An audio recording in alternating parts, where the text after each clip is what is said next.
world of dull and predictable radio and TV shows. Oh, hi. On Mark Dolan tonight, we've got big guests. We drill into the big stories of the day. The show adds up to a brilliant listening and viewing experience. Mark Dolan Tonight is the most entertaining current affairs show ever, and that's a fact. That's Mark Dolan Tonight, Friday, Saturday and Sunday from 9. Only on GB News, Britain's news channel. Like all families, we have arguments every now and then, but actually we agree on what the mission of GB News is, and that's the most fundamentally important thing. GB News provides the kind of platform that lets all voices be heard. We don't hold back. We're free to say what we really think. Just because some people who live in a tiny little Westminster bubble think that their particular story is important, that's not the most important story for me. And often they will be difficult stories, stories that you won't find on the establishment media. Because what people think in the north of England may be very different to what they're thinking in the home counties. We're going to carry on telling the world what life is really like for households up and down the UK. We love to be in your car, in your kitchen as you're having your breakfast. Whatever you're doing, you are part of the show. If it matters to you, it matters to us. Britain's watching. Britain's watching. Britain's watching. We're proud to be GB News, the People's Channel, Britain's news channel.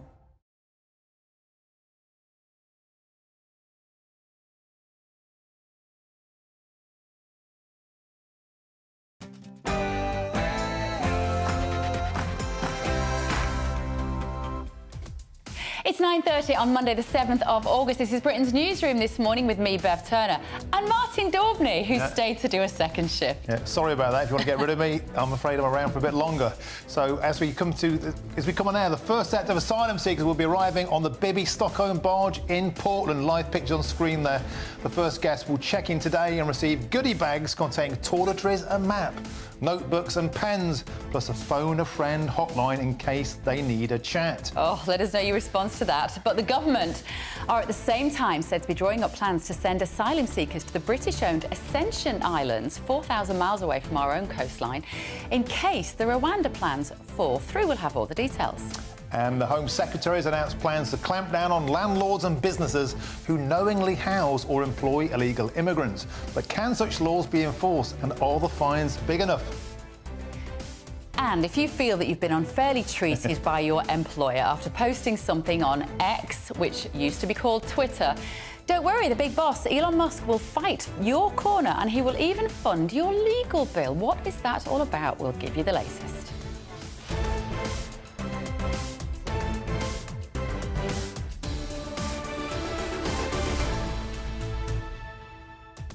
I can't call it X. No, it will always be Twitter to me. No, and I don't quite understand how he's going to fund everyone's legal bills. He's got deep pockets, but that could be a lot of wonga. Yeah, there'll be a lot of people now who are actually coming up with something so that they can just get to meet Elon Musk and he pays that bill for them. But anyway, gbviews@gbnews.com is the email address this morning. Get involved with the show, won't you? But first of all, here is Ray Addison with your very latest news.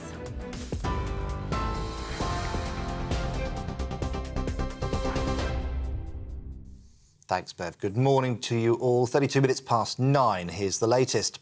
Up to 50 asylum seekers could move into the controversial Bibby Stockholm barge in Dorset later on today. Now, those watching on TV can see live footage of the gangway that they'll be using to enter that vessel. It follows delays caused by health and safety concerns, including the firefighters' union warning that the barge is a potential death trap. The use of the Bibby Stockholm, which is moored in Portland, has also seen significant local opposition. Well, meanwhile, multiple reports suggest that the government is considering plans to house people who arrive in the UK by unauthorised means on Ascension Island. The British Overseas Territory is located over 4,000 miles from the UK in the Atlantic Ocean. It has a population of around 800 non-permanent residents. The proposals are a possible Plan B if the government's Rwanda scheme fails. Fines will triple for businesses and landlords who knowingly support illegal migrants coming into the country. Under new government plans, bosses who employ asylum seekers could face penalties of up to £60,000 per breach. The Home Office says illegal working and renting are significant pull factors for channel crossings, so increasing fines will act as a deterrent. And homeowners saw the average value of their property fall by nearly £1,000 between June and July. According to Halifax, values fell by 0.3% to around £285,000. Now, this marks the fourth monthly decline in a row. You can get more on all of those stories by visiting our website, gbnews.com. Now let's get back to Bev and Martin.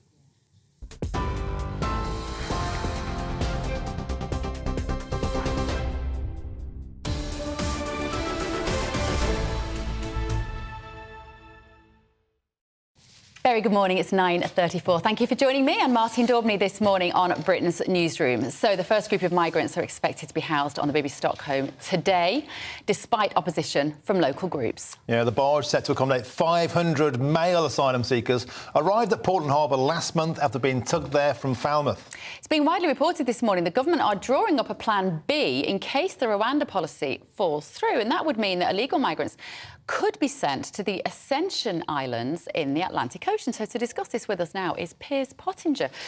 First of all, before we talk about the Ascension Islands, it is a really interesting solution to the problem. We're going to see people get on the Bibby Stockholm today. They're going to be given goodie bags, a phone line to phone if they want to speak to somebody. Your thoughts on that, Piers, and particularly for the people in Portland who are protesting and saying they do not want this? Well, I can sympathise with the people in Portland because they'll be scared, worried about the kind of people who will be on the boat, because not all of these immigrants who are going to be on the boat are by any means legal. And I think it's obviously something that's a last resort. Although the boat has been used for similar purposes in Germany and I think Italy as well. Netherlands. And the Netherlands, yeah. But that doesn't mean... I mean, it shows that the terrible position the government's in, the predicament they've got, as to what to do with all these illegal immigrants. The thing is, Piers, it's barely a day's worth of Channel crossers who will be housed on there. Yeah. But it's a very public symbol, isn't it? Yes. And is that what is motivating Rishi Sunak? It shows that he's doing something. Well, it shows he's doing something, but it also shows the scale of the problem. I mean, these hotels that are full of, I think it's around 57,000 immigrants are in these hotels that people are complaining about because they can't use the hotels for weddings and normal business. So whatever the government does, people complain. And I think that's why the Ascension Islands is quite an interesting plan B. It's interesting because nobody wants this in the area. I spoke to Susan Phoenix earlier, who's organising the Say No to the Barge campaign. The local Tory MP doesn't want it. The Say No to Racism people don't want it. The Refugees Welcome don't want it because it's going to place a huge strain, guess what, on the local health service. Oh, who didn't see that coming? Well, obviously, the government. I put it to you, this is a cataclysmic failure of state that we even have this in our country. It's a symptom of the fact that Rishi Sunak is singly failing on one of his 5 pledges, and that is stop the boat. Yes, I mean, you're right. As I said, it's a move of last resort, the Bibby Stockholm. But it again shows that, don't forget that at every stage, that everything the government's been trying to do, the Labour Party have opposed it and voted against it. And everyone complains about everything they're trying to do. The fact is, we can't keep taking in... I mean, last year, the legal immigrants were 660,000. That's effectively the size of Manchester. And if we... this country is a small island, and yet we're taking in these huge numbers, and we simply, first of all, don't have room. Yes, it puts a huge burden on our already stretched health service and other public services. And again, if Rwanda's being blocked by the European courts, which in my view is ridiculous. But if we can go to another British territory, like the Ascension Islands, then it does make sense. But what do you think the 850 population of Ascension Islands are going to say about this idea? I don't see them welcoming it with open arms either. This was proposed, wasn't it, Piers? I think about 2020 by Priti Patel to use the Ascension Islands. Do we have any idea why it didn't get off the ground in that instance? I've no idea, because, I mean, first of all, the Ascension Islands is an incredibly small place, and it's in the middle of nowhere in the South Atlantic. I mean, we might be moving on to the Falkland Islands next. Yeah, there is no hospital on the Ascension Islands. There are very few facilities. Georgetown, the capital, has 450 people living there at the moment. And if you think of suddenly landing even 100 people, that's going to have an enormous effect on a very small community. But what is in its favour, of course, it's a British sovereign territory, and therefore it circumvents this barrier of Rwanda, a third-party country, and one that has a poor human rights record, according to some. It gets around that. And look, if we can build Nightingale hospitals during COVID, if we can tow a barge to Portland, then we could get around the logistics of doing this. However, it's unlikely ever to get off the ground because we've got a general election coming round the corner. And by the way, Stephen Kinnock yesterday said he would keep the Bibby Stockholm, so they're all as bad as each other. Well, there you are. I mean, on the one hand, the Labour Party say they'll keep the Bibby Stockholm, and they also say they're going to relax employment laws, which will encourage more immigrants to come here, which is absolute insanity, in my view, when we've got a major problem.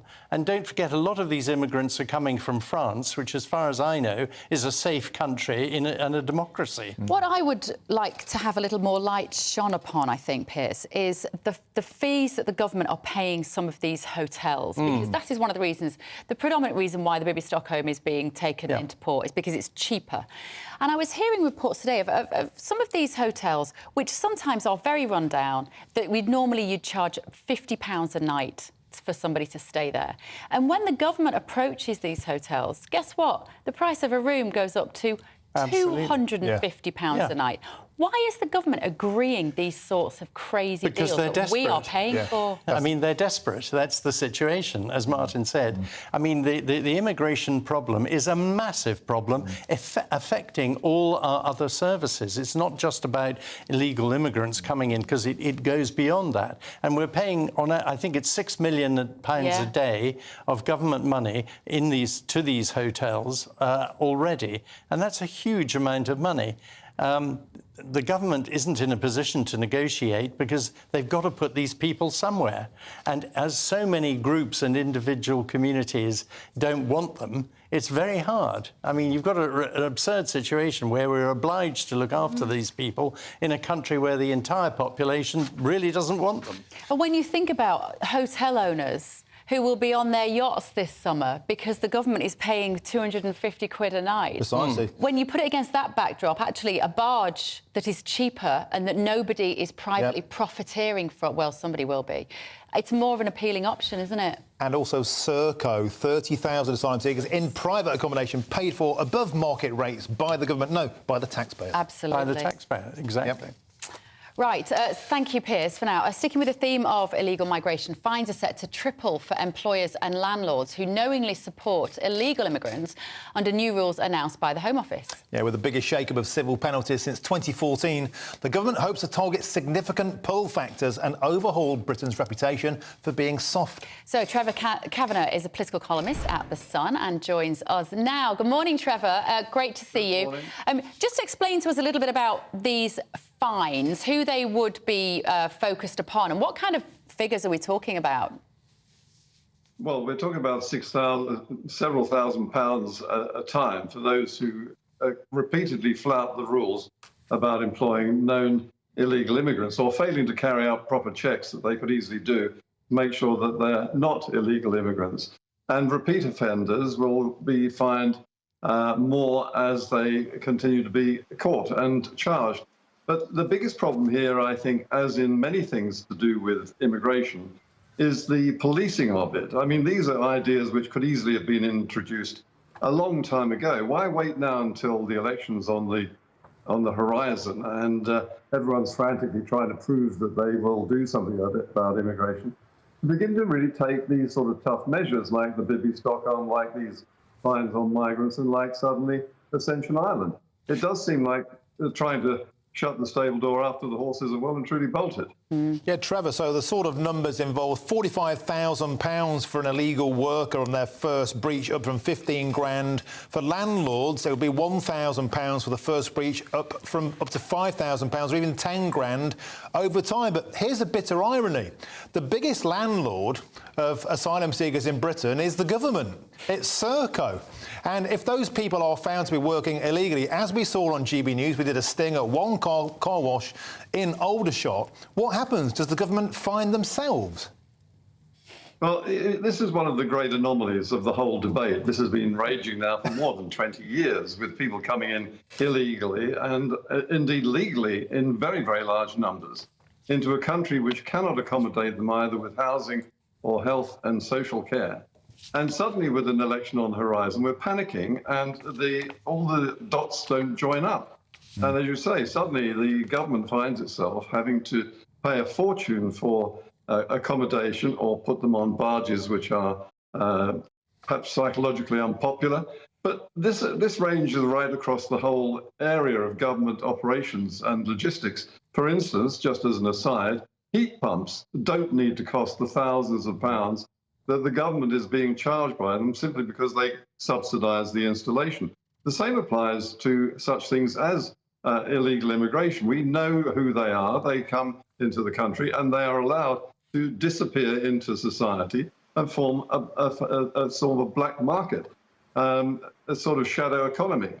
And many of them are criminals. They have to be criminals even to arrive on our shores. The moment they set foot on our shores, they've broken the law. Your piece in The Sun today, Trevor, has a very punchy opening. It says, under Starmer, Britain risks becoming the rest of the world's Rwanda, a safe haven for immigrant gangsters and criminals. If you wouldn't mind just elaborating upon that image a little bit. Well, the only solution to illegal immigration that the Labour Party and indeed the Liberal Party are prepared to offer is to facilitate more of these illegal migrants making the journey across the Channel legally by giving them the sort of visas they need, either at the point of departure or somewhere else en route through either Africa or into Europe. So in other words, it's an open door policy. And so while in the meantime, the rest of Europe is waking up to the serious problems socially and in some cases criminally of illegal immigration. And they're beginning to shut the door and send them home. Well, we under Labour, as far as the policies that Labour is prepared to confess to so far, are going to offer an open door policy. Trevor, there was a story in the papers at the weekend, an absurd story almost, of Albanians charging £3,000 to get criminals out of Britain, back to France to evade justice. There's also a story of a criminal human trafficker who'd fled Britain on bail. 10,000 illegals he got over. He simply disappeared in Germany thanks to open borders policy.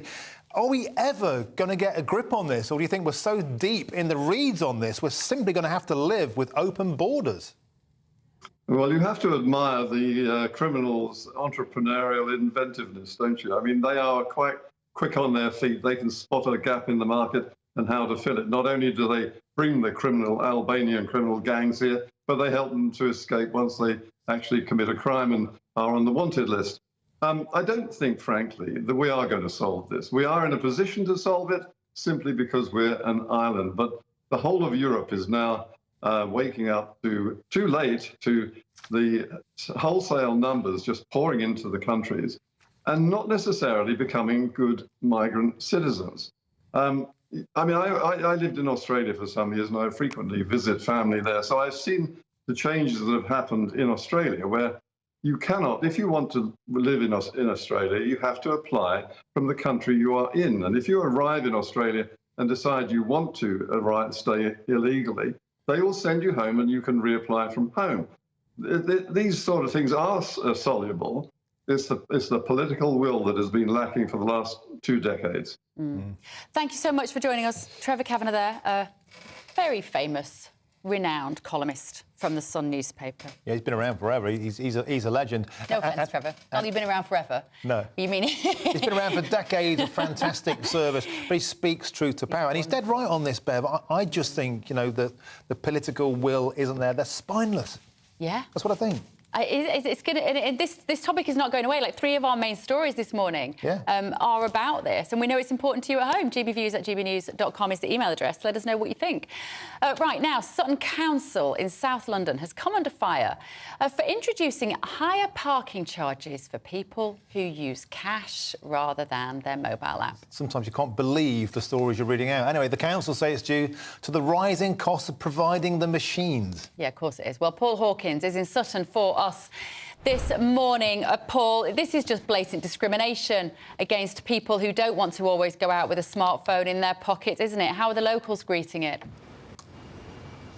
Yeah, well, a mixed opinion, I would say, and indeed the RAC are echoing your view, Bev, which is that they're calling it discriminatory. The government say that it is digitally excluding certain people who want to use cash or who don't want to use a smartphone. Just to give you an idea of the parking charges, this is in South London where we are in Carshalton, which is part of the London Borough of Sutton. So it's up to an hour, £3 if you use the app. If you want to use cash, which is, by the way, the machine, which does take cash, if you want to use the app, though, it is 80p less. So it's more if you use cash, less if you use the app. But London Borough of Sutton do say that it costs to maintain these machines, and it costs as well to move the cash around, so they have to pass those costs on.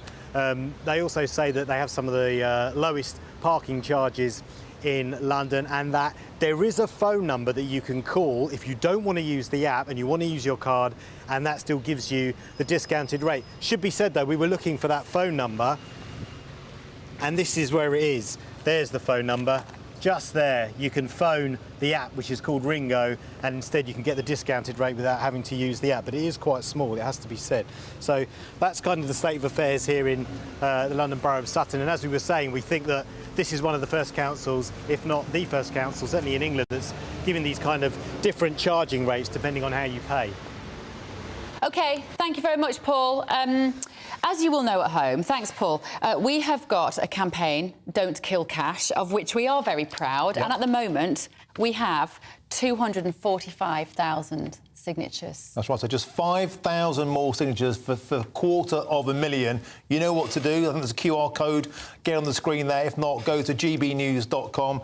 Please get involved. This is a campaign that's really driving political change, making the banks stand up and take notice, and highlighting these stories. I just cannot believe they expect to find a tiny phone number on the back of a machine and, you know, on your hands and knees, in the rain, in the wind, pensioners. It's outrageous. I was talking to an elderly gentleman the other day who said he now can't go in his car to his local town because he doesn't have a smartphone, and he said so therefore he's housebound by all, you know, to all intents and purposes. The bus route in that area is not good. There isn't any other way. He has to catch a lift. That's just heartbreaking. It is, and if you think that society used to stand good and stand firm by the elderly, the infirm, the disabled, this sort of stuff, you know, slams those people simply because, you know, they don't want a smartphone. It should be a choice. That's it. It's always about choice, isn't it? So, if you're on social media, tweet, don't exit. Tweet it, all right? Tweet this link out from GB News website. I will go on my Twitter now, @BeverlyTurner, and I will tweet the link. GB News Twitter account will also tweet the link. Go online, sign it. Let's get it to 250,000 while we're on air today, in which case it will be the fastest growing petition ever in the history of this country. Yeah, and it's much, much needed, because unless we stand up and stand firm, this will become the new normal. We'll all be walking barcodes, we'll all live on our phones. You know, they want to control us, they want to tax us, and I think we just have to just stand and resist. I know. And it's easy to think this is just about, it's just convenience. Oh, Bevan Martin, no, it's what not. are you banging on about? It's more convenient to use a phone. And there will be a younger generation, my kids, who would quite happily use their phone. But where next? Where next? We've got to be thinking all the time what this means. You just become a data set. No longer human beings, just merely numbers in a data set. The old Tony Blair model. We're all walking barcodes. gbviews@gbnews.com is the email address. So do get in touch with us this morning and we'll be getting to those as soon as possible. We're going to be going also to the Bibby Stockholm barge. This morning, apparently while we're on air, we're hoping the first residents, visitors, what would you call them? Inmates. Passengers will be arriving, guests, and they will be receiving goodie bags. They will have a phone number if they want to phone a friend. They're going to be given cricket matches and little country walks to keep them occupied. It's quite extraordinary, really, isn't it? Roll out the red carpet, dental care, health care. We had a resident earlier on saying they can't even get a doctor's appointment, they can't even get a dental appointment. This lot will rock up and get the VIP treatment. Yeah, it just doesn't seem right. We have to do something. We've got £7 million a day of taxpayers' money at the moment for housing people who are looking for residency to stay in this country. Asylum seekers, illegal immigrants, economic migrants, whatever you want to call them. Yeah, but a lot of people just think we should stop the boats and we shouldn't be having this in the first place. That's right. Don't go anywhere. This is Britain's Newsroom on GB News with Martin Daubney having done a double shift. I'm getting coffee. Coffee's being sent in. Gin? Yeah, almost. This is the People's Channel. Don't go anywhere. The temperature's rising. Boxed Solar, proud sponsors of weather on GB News. Good morning, my name's Rachel Ayres and welcome to your latest GB News weather forecast brought to you by the Met Office. The weekend was unsettled for many, but let's have a look at what we've got to start the new working week. After a bit of a cool night, plenty of clear skies around this morning, allowing for early brightness, but cloud will soon bubble up, allowing showers to develop, and these could be heavy, especially across northern and eastern parts of Scotland, where we might also see the odd thunderstorm. Though dry for many across the south with plenty of sunshine, so feeling pretty pleasant here with highs of 22 or even locally 23 in the southeast. Now into this evening, and those showers will slowly start to ease away to allow for some clear spells to develop ahead of this area of cloud and rain pushing in from the southwest, bringing outbreaks of rain and drizzle into the early hours of Tuesday.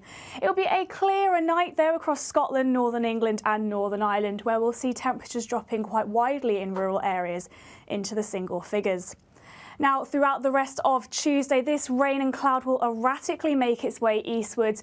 This will mostly be quite light rain and drizzle, though there could be the odd heavier burst in there, but bringing quite a dull and gloomy day for much of England and Wales.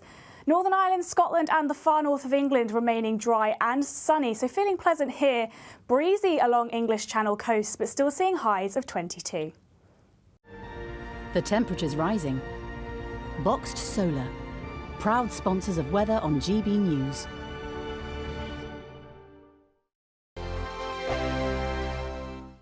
What you get for breakfast is something that, if we do our jobs right, you will wake up to news that you didn't know the night before. It's a conversation. It's not just me and Eamon. We want to get to know you, and we want you to get to know us. From 6, it's Breakfast with Eamon and Isabel. Monday to Thursdays on GB News, Britain's news channel. Westminster is going around in ever-decreasing circles, followed by the media. Britain is broken.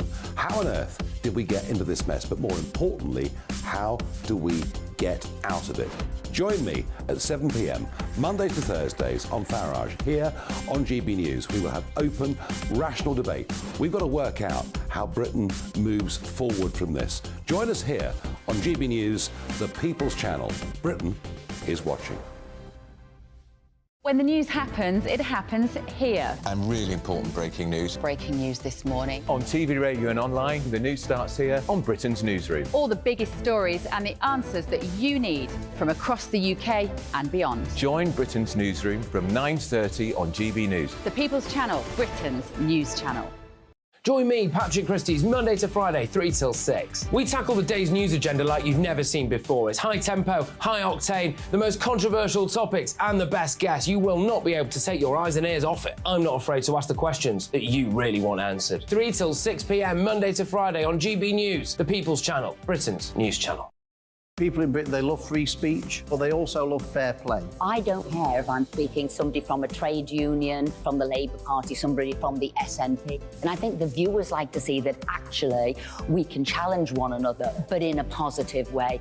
We think we ask the questions that people want to ask, and often we ask the questions that we wanted to ask in Parliament but never got the chance to ask. So join us every Saturday, 10 a.m. till noon on GB News, Britain's news channel.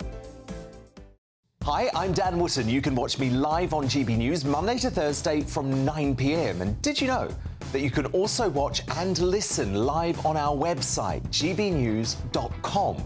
You'll always be up to date on the latest breaking news, as well as enjoying the best stories, opinions and shows. You can even join the debate under our live player as you're watching. So head straight to gbnews.com on TV, radio and online. GB News, Britain's news channel.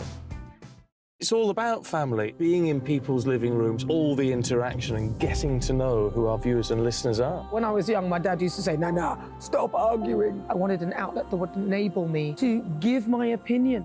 People are going through a really hard time right now, and I know that you don't feel like you're being listened to by the establishment. I came to GB News because it's the people's channel, and I want the audience to have their say on the events of the day. We're dynamic. We do something different. Democracy shows that the wisdom of the nation is in its people. I get to travel to find out what the story is from a personal perspective. The British people aren't fools. We know when we're not being told the full story. We've got to work out how Britain moves forward from this. It's the best country in the world. The establishment had their chance. Now we're here to represent your views. Britain's watching. Britain's watching. Britain's watching. We're proud to be GB News, The People's Channel. Britain's news channel.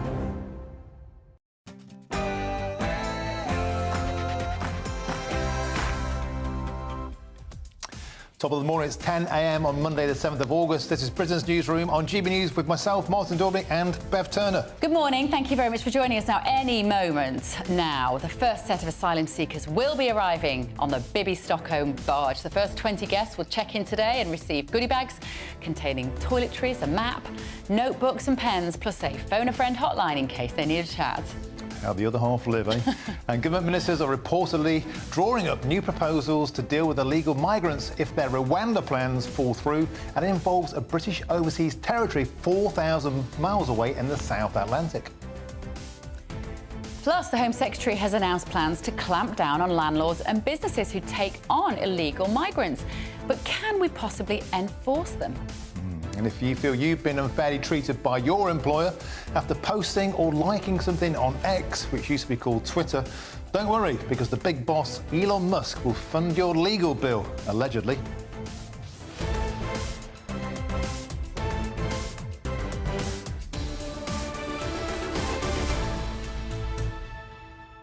The reason Elon Musk is doing that is because he wants to be an advocate of free speech, isn't it? That's his point.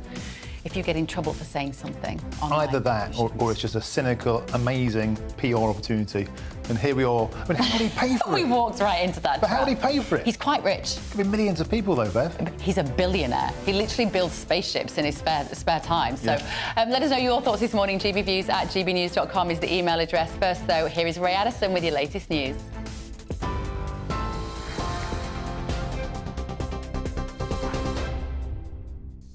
Good morning, 1 minute past 10, our top story this hour. Up to 50 asylum seekers could move into the controversial Bibby Stockholm barge in Dorset later on today. Those watching on TV can see live footage of the gangway that they'll be using to enter the vessel. It follows delays caused by health and safety concerns, including the Firefighters Union warning that it's a potential death trap. The use of the Bibby Stockholm, which is moored in Portland, has also seen significant local opposition. Safeguarding Minister Sarah Dines told us it's justified despite the concerns. Anything like this, where large groups of migrants are congregated, is never popular, which is why we have to stop the crisis in the Channel. But we can't do that by having the pull factors of having wonderful hotels being used for illegal migrants who've travelled through several safe countries to get here. Let's not forget that. Well, Shadow International Trade Secretary Nick Thomas-Symonds does not agree. He told us how Labour would stop the small boat arrivals. What we will be doing is driving down that asylum backlog We'll do that, firstly, by using the £140 million the government's currently spent on the Rwanda plan, which has sent more Home Secretaries to Rwanda than people, to actually have a cross-border policing unit to try and bust the model of the people smuggling gangs so that fewer people end up in the English Channel on that dangerous crossing in the first place. Well, meanwhile, multiple reports suggest that the government is considering plans to house people who arrive in the UK by unauthorised means on Ascension Island. The British Overseas Territory is located over 4,000 miles from the UK in the Atlantic Ocean. It currently houses 2 military bases and has a population of around 800 non-permanent residents. The proposals are a possible Plan B if the government's Rwanda scheme fails. Fines will triple for businesses and landlords who knowingly support illegal migrants coming into the country. Under new government plans, bosses who employ asylum seekers could face fines of up to £60,000 per breach.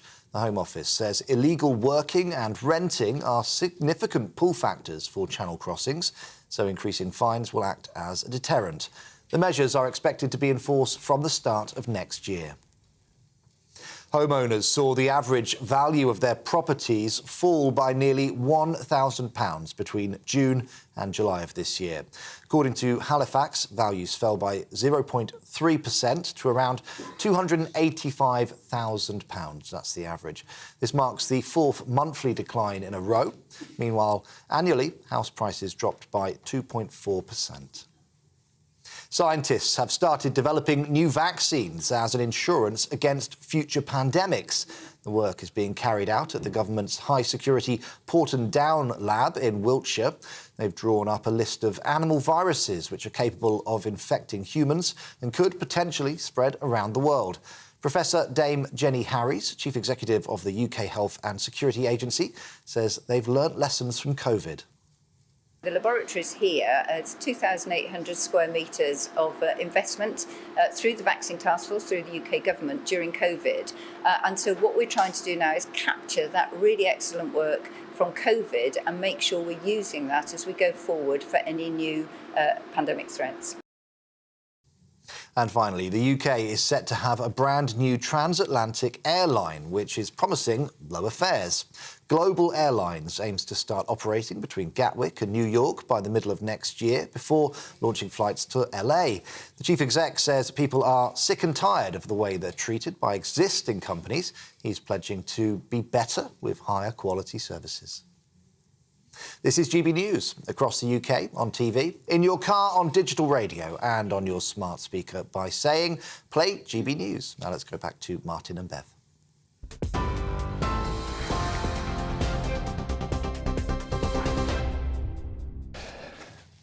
Good morning. Now, the first group of migrants are expected to be housed on the Bibby Stockholm barge in the coming days, despite opposition from local groups. Yeah, the barge, set to accommodate 500 male asylum seekers, arrived at Portland Harbour last month after being tugged there from Falmouth. It is being widely reported this morning that government are drawing up a Plan B if the Rwanda policy falls through, and that illegal migrants will be sent to the Ascension Island in the Atlantic Ocean. OK, let's cross live now to Dorset. Our Home and Security Editor, Mark White, is there. So, Mark, what's the latest rumours that the first guests, inmates, call them what you like, may be there today? Any evidence of that? And how is that landing with the locals? Well, we've had quite a few false starts with the Bibby barge. I feel like this is a bit of a second home for me, but I think today we are going to get the first 50 or so migrants arriving here on the Bibby Stockholm. Sources telling me now that that first group of Channel migrants are on the move. They were given notification from the hotels that they're in at the moment that they were going to be moved to new accommodation, and from what I understand, the transport is now underway, is now moving towards Portland. Where they've actually come from and how long it'll take that transport to get to Portland, I don't know. But some point today, certainly, we believe the first migrants will be in to this barge. And of course, it's still causing a great deal of upset here in Portland. Local people who believe that this is just not the right place to have this barge. Also concerned about the conditions, as are human rights groups and lawyers representing some of the migrants, claiming that it's cruel and inhumane. Well, I've been on board this barge. I wouldn't describe it as cruel and inhumane. There are plenty of facilities on board. The cabins are fairly spacious, even though these are bunk beds within each of the cabins. They all have ensuite bathrooms, storage areas for their belongings, and lots of amenities on board, from gyms to games rooms to TV rooms to outside sporting areas for those that are on board the BB Stockholm to occupy themselves with. We also spoke a little earlier to the Home Office Minister, Sarah Dines, who defended the move to putting those migrants on the BB Stockholm.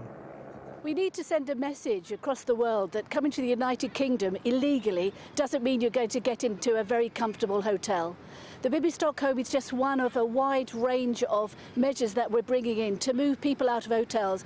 We're spending over £6 million a night. It's just not acceptable. We need to use this sort of basic but perfectly appropriate accommodation.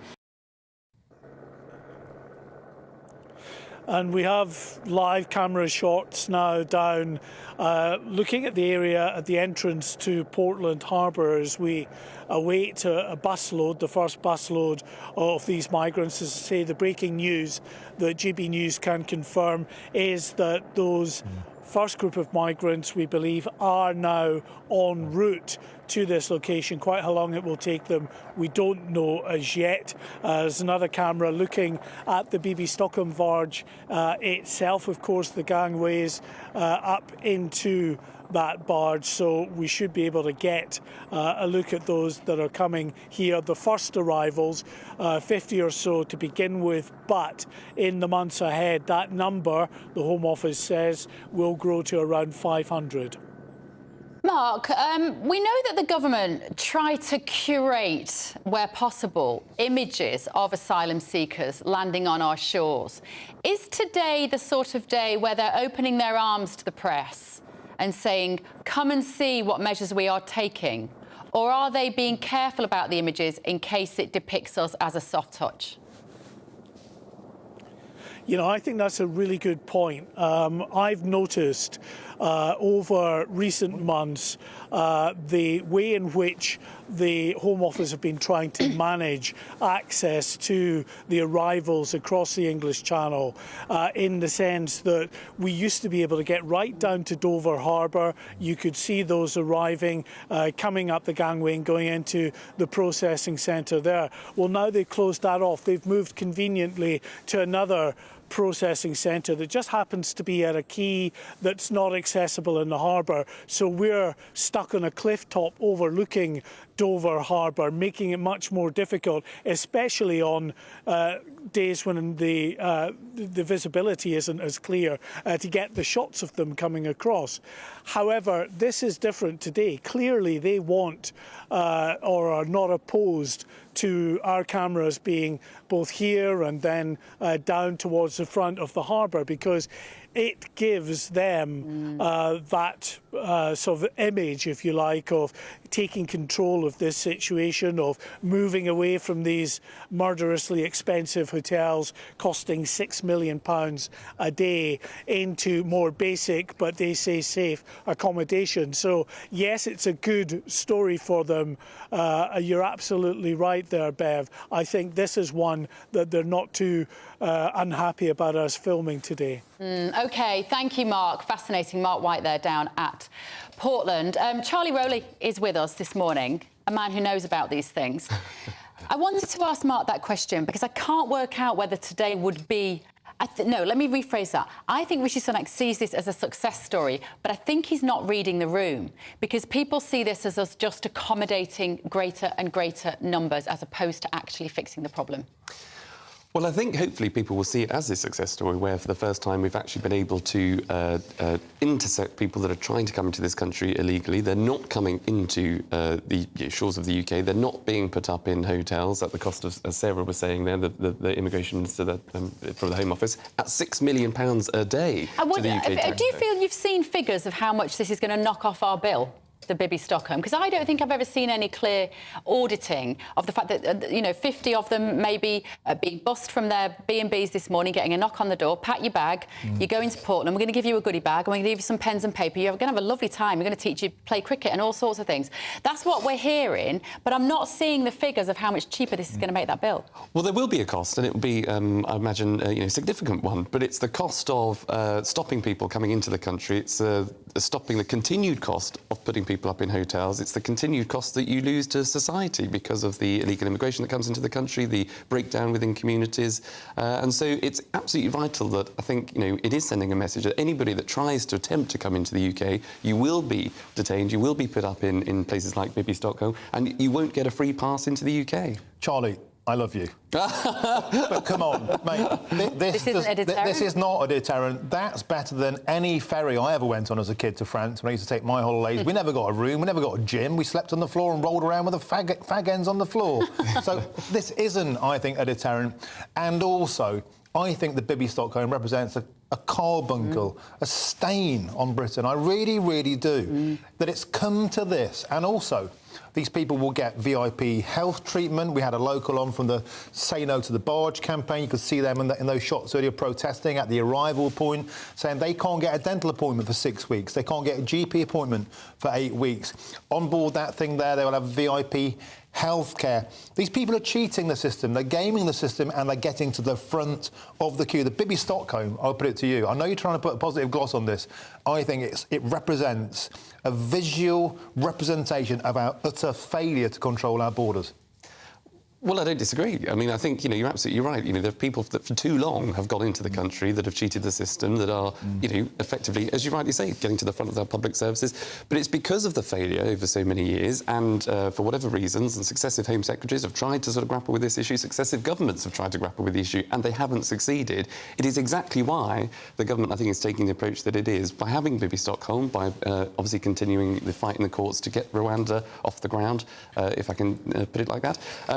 Because for too long, the country hasn't been able to deal with this issue. So it will be a cost. It will take time. There will be fights in the courts, but it's getting on top of the issue that matters to a lot of people. It's the Prime Minister's fifth priority, stopping the boats, because it matters to people right across the country. The papers are full today of this rumour about the Ascension Islands. This could be used as a base if Rwanda falls through and we never manage to get those planes off the ground. That once asylum seekers land on this shore, we would put them in a boat and take them back 4,000 miles, or perhaps on an aeroplane, I guess, at great expense to the taxpayer, take them back 4,000 miles to this tiny little island to process them there.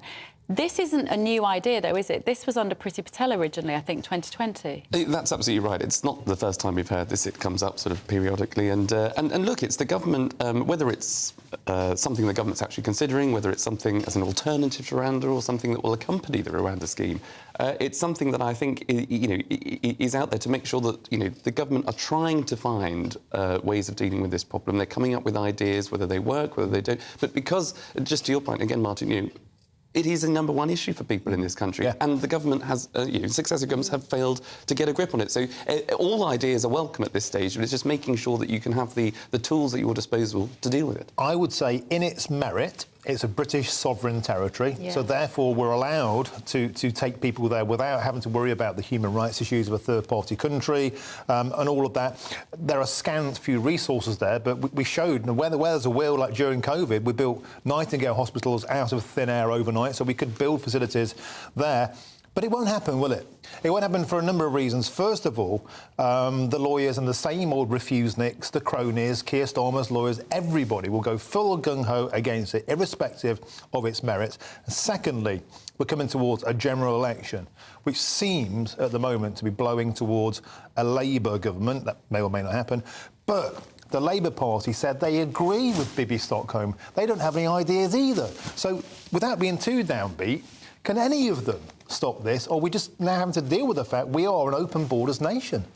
Well, it seems to me that the Labour Party are just late to the party because, as you rightly said, Martin, for too long, when we've been getting the immigration bill through the House of Commons, it was Labour that were trying to block that bill to stop any kind of answer to this problem that we face. Now, the Labour Party is saying that actually, yes, they'll get on board with it. They'll deal with the infrastructure that's put in place because no party has been able to come up with the ideas that we need to get a grip on this. And I just think, look, if you are... I mean, Twitter went very quiet over the weekend on the left because, as you say, Labour have now decided that actually this is a real issue and it does affect people, whether it's actually, whether in Portland there, where, your close community next to Baby Stockholm, or whether in a red wall seat that is affected. Immigration matters to people. This other immigration story this morning, this is the Robert Jenrick announcement, the immigration minister, who is now putting the focus on people who house or illegally employ illegal migrants, paying them cash, whether that's working in a nail bar, working in a cafe, cleaning, or whatever it is. These fines will triple to up to £60,000 per employee. That feels like a huge deterrent. But who's going to do those jobs, Charlie? Who is going to do... Because the problem at the moment is we have a lot of British people who won't clean toilets. You're absolutely right. And I think, look, first of all, I think on these proposals, I think it's absolutely the right thing to do because you don't want to have a pull factor and you don't want to give a signal that if you manage to slip through the net and you come into this country that you'll be presented with a job. And, so I think it is the responsibility of everybody to tackle this problem because of the length of time that's taken to get a grip on it. So whether you're an employer, whether you're a landlord, whether you're renting out your spare room or whether you're an owner-occupier, those fines will treble. And rightly so. But I think there will be a way in which, obviously, people that do come into this country legally, that on a work visa, that can apply for work, they can absolutely do those jobs, but it's about having the balance between deterring people that come into the country illegally, stopping people getting jobs that come into the country illegally, versus those that can apply, that do come into the country legally, and therefore have opportunities. To be clear, I didn't want that question to sound like it's OK for people who are employed illegally to want to do the jobs that British-born people don't want to do. Well, I'm not sure if they don't want to do it. It goes back to the whole of the Brexit referendum, and that was we've become addicted to cheap foreign labour. Be it in factories, be it cleaners, nannies, you name it, the service industry. And that, I think, is why the Labour Party is so vehemently kind of sitting on the fence, as usual, Captain Fence up your bum stormer. Because, on the one hand, they want cheap labour, and we always said, on the Brexit side of things, pay British workers more money to do those jobs, and they will do them. Get them off benefits, get them in the workplace, stop relying on immigrants. Yes. I mean, it's just a thing in the labour market. You can't obviously force someone necessarily to go to work. I mean, you can do certain things, static benefits. If you look at freezing their benefits, but exactly. But immigration itself is not a bad thing. We are a successful country because of migration and because of legal migration, and our community and as a UK we are strengthened because of it. But when it's legal and people welcome others from other different countries to come into the UK, everybody will give them the support they need. But it's when people cheat the system. We are a fair country. The UK is one of the fairest countries in the world, and we've exported our parliament, we've exported our laws. But it's the volume and the speed of immigration that was always the issue, particularly back in 2016 and before, when those communities were never listened to. Places like Boston, Skegness, all around the UK, they were never listened to when their wages were suppressed, when their school places were pushed down. We're seeing that again now. It's the same beast, but a different mode of entry we're seeing now with them being illegal, I think. Charlie Rowley, always nice to see you. You too. Right. Thanks, now, still to come this morning, could Elon Musk become a one-man free speech machine, or has he just launched another publicity stunt? That and more. Don't go anywhere. That warm feeling inside. From Boxed Boilers. Proud sponsors of weather on GB News. Alex Deakin here with your latest weather update from the Met Office for GB News. A few showers scattered about today, but most places will have a fine Monday. The wind's light, bit of sunshine at times coming through. We will see a bit of cloud and rain coming in across the south tonight and tomorrow from this weather feature, but generally a little ridge of high pressure bringing most a fine day today. The main exception across Scotland, where we are going to see a scattering of showers. They'll come and go through the day. Could see some heavier ones during this evening. The odd shower over northern England, but most of England, Wales, Northern Ireland dry. Some cloud, yes, but we'll see a bit of sunshine at times, lifting the temperatures into the low 20s, maybe 22, 23 across the southeast. Most places, though, only in the high teens yet again. And the cloud will be thickening in the southwest of England. That is going to push into Wales as well. So it's only quite cloudy here through the evening. Again, the odd light shower, really. And then some heavier showers for Northern Ireland and Scotland. But they should tend to fade quite quickly through this evening. So many places across the north having a clear night, actually. It's only quite cool, temperatures down into single figures in rural spots. But the cloud and the outbreaks of rain making for a grey, damp, drizzly start in South Wales and southwest England. The coast here a bit drab first thing, and that's thicker cloud with some outbreaks of light rain and drizzle will push into the Midlands and then eventually into parts of southeast England too. Northern England, Northern Ireland, southern Scotland, most places here dry and bright with sunny spells. Just a few showers across the far north. And again, temperatures mostly in the high teens. That warm feeling inside. From boxed boilers. Proud sponsors of weather on GB News.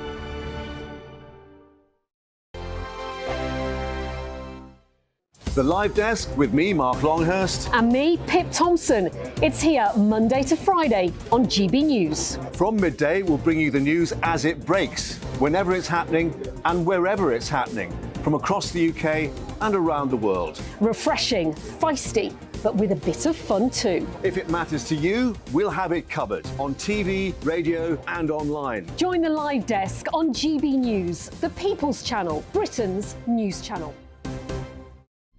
Weeknights on GB News from 6 p.m. You'll always get drama. Please stop, Michelle. I know, yeah. Please stop. Should I just shut up? Romance. You like me, I like you. There you go. There you are. Well, don't tell anybody. Adventure. Etc. That's the whole point. But bomb. And action. Sergeant, read my superstar panel. They're already at it. They're fighting. It's going to be quite a show. Only on GB News, the People's Channel, Britain's news channel. So Jubes and Co, we tackle the issues of the day with real robust debate, both sides of the fence, battling it out with me in the middle with my forthright opinions and views. And often really interesting things happen because you start with a position and then by the end of the debate you find actually, well, I might not have thought about that one. What we need in this country is 2 new political parties. You should maybe think about doing a 2024 calendar. I'm Michelle Dewberry and I'm keeping you company right through until 7 o'clock this evening. GB News, the People's Channel, Britain's watching. Monday to Thursday, 9 p.m. till 11 p.m. Join me, Dan Wootton. I'll bring you the sharpest takes and hottest debates. Do you not believe in prisons? I don't believe in prisons. I'm completely stunned. I guarantee you there'll be no spin, no bias, no censorship. I actually was personally quite offended by it. And no reason to go to bed. So I guess they've always been quite woke. That's Dan Wootton tonight on TV, radio and online. Monday to Thursday from 9 p.m. till 11 p.m. on GB News. The People's Channel, Britain's news channel. In a world of dull and predictable radio and TV shows. Oh, hi. On Mark Dolan tonight, we've got big guests. We drill into the big stories of the day. The show adds up to a brilliant listening and viewing experience. Mark Dolan Tonight is the most entertaining current affairs show ever, and that's a fact. That's Mark Dolan Tonight, Friday, Saturday and Sunday from 9. Only on GB News, Britain's news channel. Like all families, we have arguments every now and then, but actually we agree on what the mission of GB News is, and that's the most fundamentally important thing. GB News provides the kind of platform that lets all voices be heard. We don't hold back. We're free to say what we really think. Just because some people who live in a tiny little Westminster bubble think that their particular story is important, that's not the most important story for me. And often they will be difficult stories, stories that you won't find on the establishment media. Because what people think in the north of England may be very different to what they're thinking in the home counties. We're going to carry on telling the world what life is really like for households up and down the UK. We love to be in your car, in your kitchen as you're having your breakfast. Whatever you're doing, you are part of the show. If it matters to you, it matters to us. Britain's watching. Britain's watching. Britain's watching. We're proud to be GB News, the People's Channel, Britain's news channel.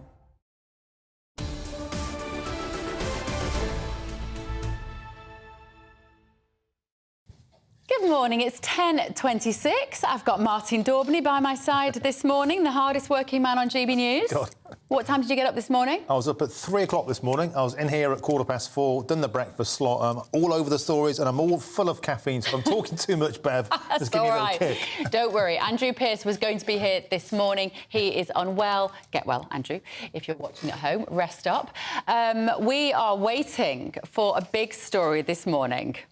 The bus is expected to arrive at any moment at the Bibby Stockholm. As far as we understand, I think there are about 20 initial guests, invitees, Martin calls them inmates, who will be making their way to the Bibby Stockholm this morning. We're hoping to have some live pictures for you down there. We've got Mark White down there this morning and also Jeff Moody. And I think those are the protesters, Mark. Yeah, so I spoke earlier to a lady called Dr. Susan Phoenix. She runs the Say No to the Barge campaign, a group of passionate locals, mothers, daughters, just passionate locals who've been saying from the very beginning this will simply overwhelm public services. 500 military-aged men, we've got somebody in front of the camera there, coming to a community of just 12,000. And the irony being, Bev, of course, is that even the anti-racist, Portland anti-racist, didn't want it there, because they're saying the same thing as the locals, and that is it will overwhelm the local community. They did everything they could to stop this on both sides, and that's clearly about to fail. You've been getting in touch at home. Susan has said the boats must stop in the Channel. Money should be sent on extra border force patrols and taking the migrants back to France. I've never in my life heard of this whole scenario. Susan says, I lived in South Africa for years and I thought I was returning to a first world country where law and order prevails and pensioners are taken care of. Yeah, and Teresa echoes the point. Please stop calling these people asylum seekers. They are illegal immigrants. Turn them around and send them back to France. If we stop giving them money and accommodation, they will not come here. Help British citizens first. I couldn't agree more, except that last year I think about 10,000 of those who applied were Afghanistani. So they had been, partly at times, helping the British government in Afghanistan. There were people who have a genuine claim to asylum. And I can't help but think why, if there are certain countries like Afghanistan, that we allow people to stay. Why aren't we processing them incredibly quickly, getting them in the system, let them make their own money and pay for their own way? Well, there's an Afghan resettlement scheme which they could apply to, but these people are arriving on a dinghy illegally. Big difference. Yeah, good point. Now, Elon Musk, moving on. We are waiting for those pictures live from Portland, and we will bring you them as soon as they happen. Elon Musk has said that X, until 5 minutes ago was known as Twitter, will pay the legal bills of anyone who's been unfairly treated by an employer for something that they posted on the social media site. Well, Musk said that the financial assistance given will be limitless. Well, he has got deep pockets, Bev. Well, Mark Lehane is from the Centre for Policy Studies and joins us now. Mark, just explain to us, because there'll be some viewers who maybe aren't on any social media, what is the purpose of Twitter and what kind of things could people say on there that might get them in trouble with their employer, first of all? Well, good morning. Thanks for having me on. And I'm going to refer to it as Twitter still and not X, if that's OK, because I still can't get my head around the change. Listen, it would appear that a small but significant number of people have, for a variety of different reasons, got in trouble with their employers because they've either written stuff on social media, Twitter, Facebook and so on, that their employers have decided was hateful or untasteful or that they weren't happy with. It could have been. We've seen cases where teaching assistants or teachers have written stuff saying they're worried about gender ideology or trans children in schools and what schools are doing about that. We've had people expressing concerns about the Black Lives Matters movement and stuff around that. All sorts of things have been going on. And we've seen cases where people have been called in by their bosses and said, that's not on. And they've either done an informal warning, they've been warned off it, or in worse cases, some people have even lost their jobs about it. So I think Elon Musk wading in on this is potentially a really big move. He's the richest man on the planet. He could put a lot of money behind this. And of course, it's good business for him to do this as well, because he wants people to use his social media platform. And if people are getting in trouble for using it, that's not a good thing for him either. Do we have any idea, Mark, how many claims he might have at this stage and what they might involve? I mean, if he's put this bid out for people across the world, he's better be prepared for an influx. Well, it's going to be really interesting to see what the details are. We know Elon Musk is a great ideas guy. He's really good at using Twitter to put ideas out there and get interest. Is he going to say, for instance, if there are historical cases, people in the past have got in trouble, he's going to back them up? Or will it just be if people get in trouble with their workplaces from now on? We don't know. We also don't know, is he going to have certain criteria? If I was him, I would be focusing on a small number of really clear-cut and interesting cases to try and get home the point to employers that you can't be getting people in trouble, you can't be sacking people if they write stuff that you don't like online. So I think he's going to need to be really careful, pick the right case, because if he picks the wrong cases, it could backfire. Yeah, very much so. Interesting, but he doesn't mind risk, does he? Mark Lehane there from the Centre of Policy Studies. Thank you very much for joining us. And why can't we just all allow free speech, stop meddling, you know, and start policing the streets and not the tweets? It's a complete waste of time when the coppers get involved, which they do, and people just decide what's offensive and cost people their careers. Yeah. Right, one more thing to remind you of. Tonight, don't forget to tune in to At Home with the Rees-Moggs. That's right, there is a TV show live from Jacob Rees-Mogg's home in Somerset. That's fantastic. Well, next, after your morning news with the legend Ray Addison.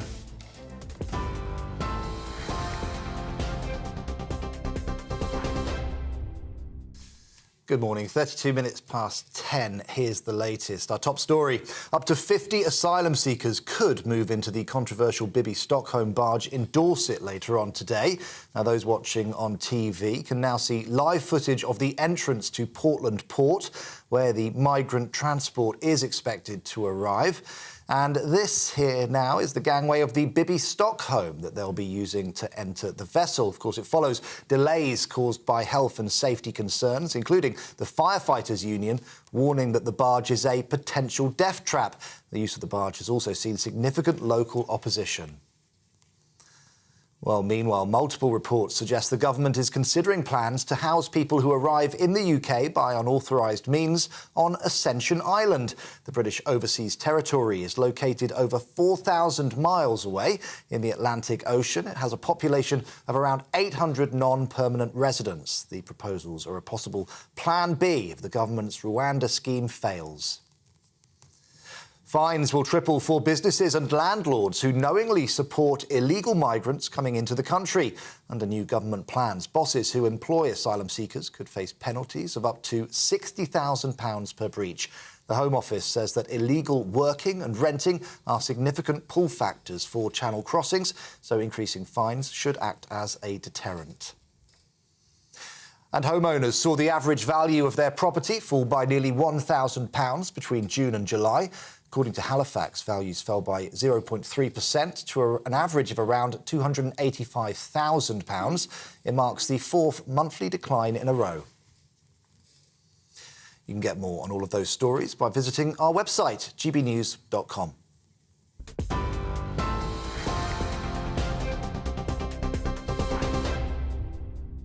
Direct Bullion sponsors the Finance Report on GB News for gold and silver investment.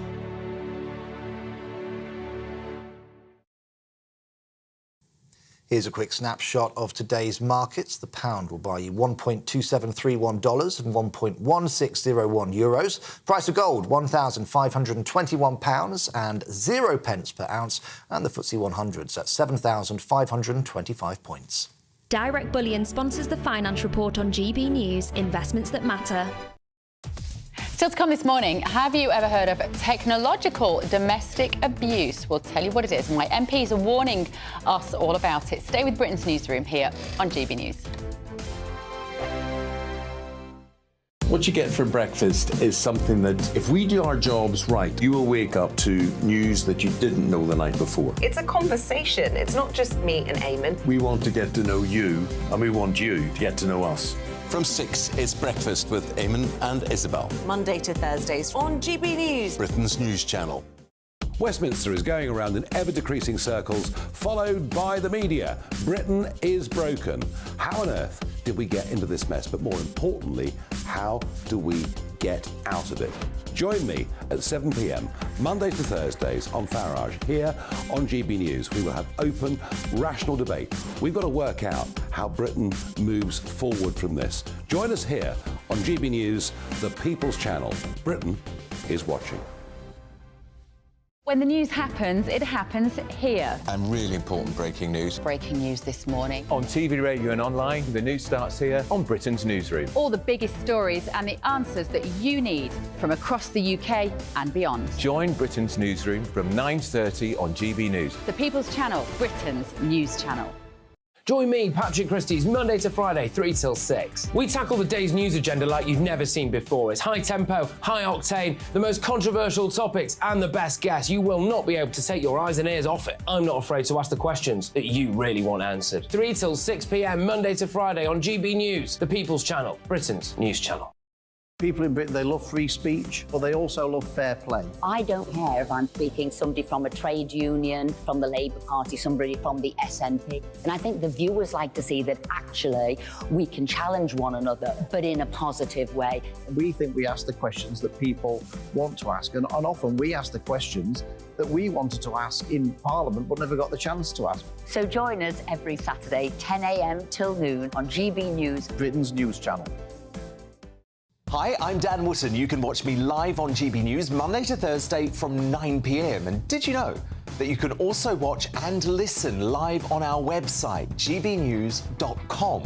You'll always be up to date on the latest breaking news, as well as enjoying the best stories, opinions and shows. You can even join the debate under our live player as you're watching. So head straight to gbnews.com on TV, radio and online. GB News, Britain's news channel.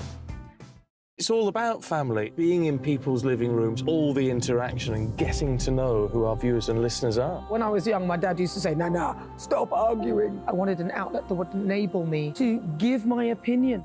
People are going through a really hard time right now, and I know that you don't feel like you're being listened to by the establishment. I came to GB News because it's the People's Channel, and I want the audience to have their say on the events of the day. We're dynamic. We do something different. Democracy shows that the wisdom of the nation is in its people.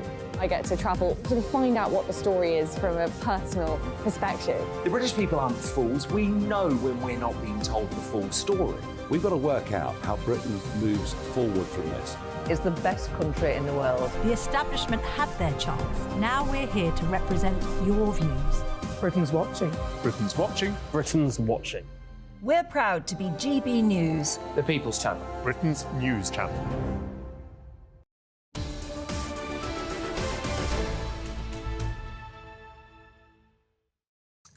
Welcome back. It's 10:39. You're watching Britain's Newsroom on GB News with myself, Martin Daubney, identifying today as Andrew Pearce and Bev Turner. Now, MPs have called on the government to tackle tech abuse, warning that smart devices, from video cameras to baby monitors, are being used to control victims of domestic abuse. Yeah, citing data from the charity Refuge, the parliamentary report said that 60% of the women and children it supported in 2021 experienced abuse using technology. I mean, it's not really a surprise, this, is it? But let's get a bit more insight about this from our political correspondent, Olivia Utley. Good morning, Olivia, if we have you there. Yes. It's not really surprising, is it? Because, of course, using technology for surveillance purposes has been allowed to grow exponentially outside of any sort of legislation to keep it in check. So what is this report saying? Well, absolutely. Essentially, what's been happening over the sort of last 10, 20 years is technology has been developing at a really rapid rate, and the government has been desperately trying to catch up and retroactively create legislation to monitor this technology. So what this report has said, it was commissioned in May 2020. The Committee for Culture, Media and Sport has been looking at evidence all this time. It said that now up to 60% of domestic abuse cases involve some sort of technology. So that can be baby monitors, it can be people logging into their Netflix accounts, is one example, when they're living with their abuser, managing to escape to a domestic abuse refuge centre and still being logged into their Netflix, and that enables their domestic abuser to track them down. There's also, of course, the use of spyware, so blackmail and manipulation from domestic abusers who've managed to covertly film their victims victims. And of course, what the report outlines, which is pretty obvious, is that this is a problem which is only going to get worse. At the moment, the average UK household has 9 connected pieces of technology in their houses. And by 2050, it's expected that there'll be 24 billion connected devices in the world at any one time. So this is a problem which is only going to get worse, and it looks as though the criminal justice system just can't keep up. Problem which the committee identified is that officers just aren't trained to deal with this. So instead of working to catch the perpetrators when a domestic abuse victim comes forward with a story like this, they simply tell their victims to get offline, which obviously in lots of cases isn't practical at all. So the committee has urged the government to put more resources into helping police officers, training police officers to deal with situations like this. But they acknowledge that it isn't a silver bullet and that this problem really is just going to get worse. Yeah, fascinating. Thank you, political correspondent Olivia Utley there. We are joined in the studio by Peter Whittle, director of the New Culture Forum. Hi, Good morning, Peter. And Bushra Sheikh, political commentator and regular. Can we just reflect upon that story a little bit before we move on, Bushra? Because it feels like we all have tech in our house that we don't really think about, and yet it's being clearly used for coercive purposes, spying on people.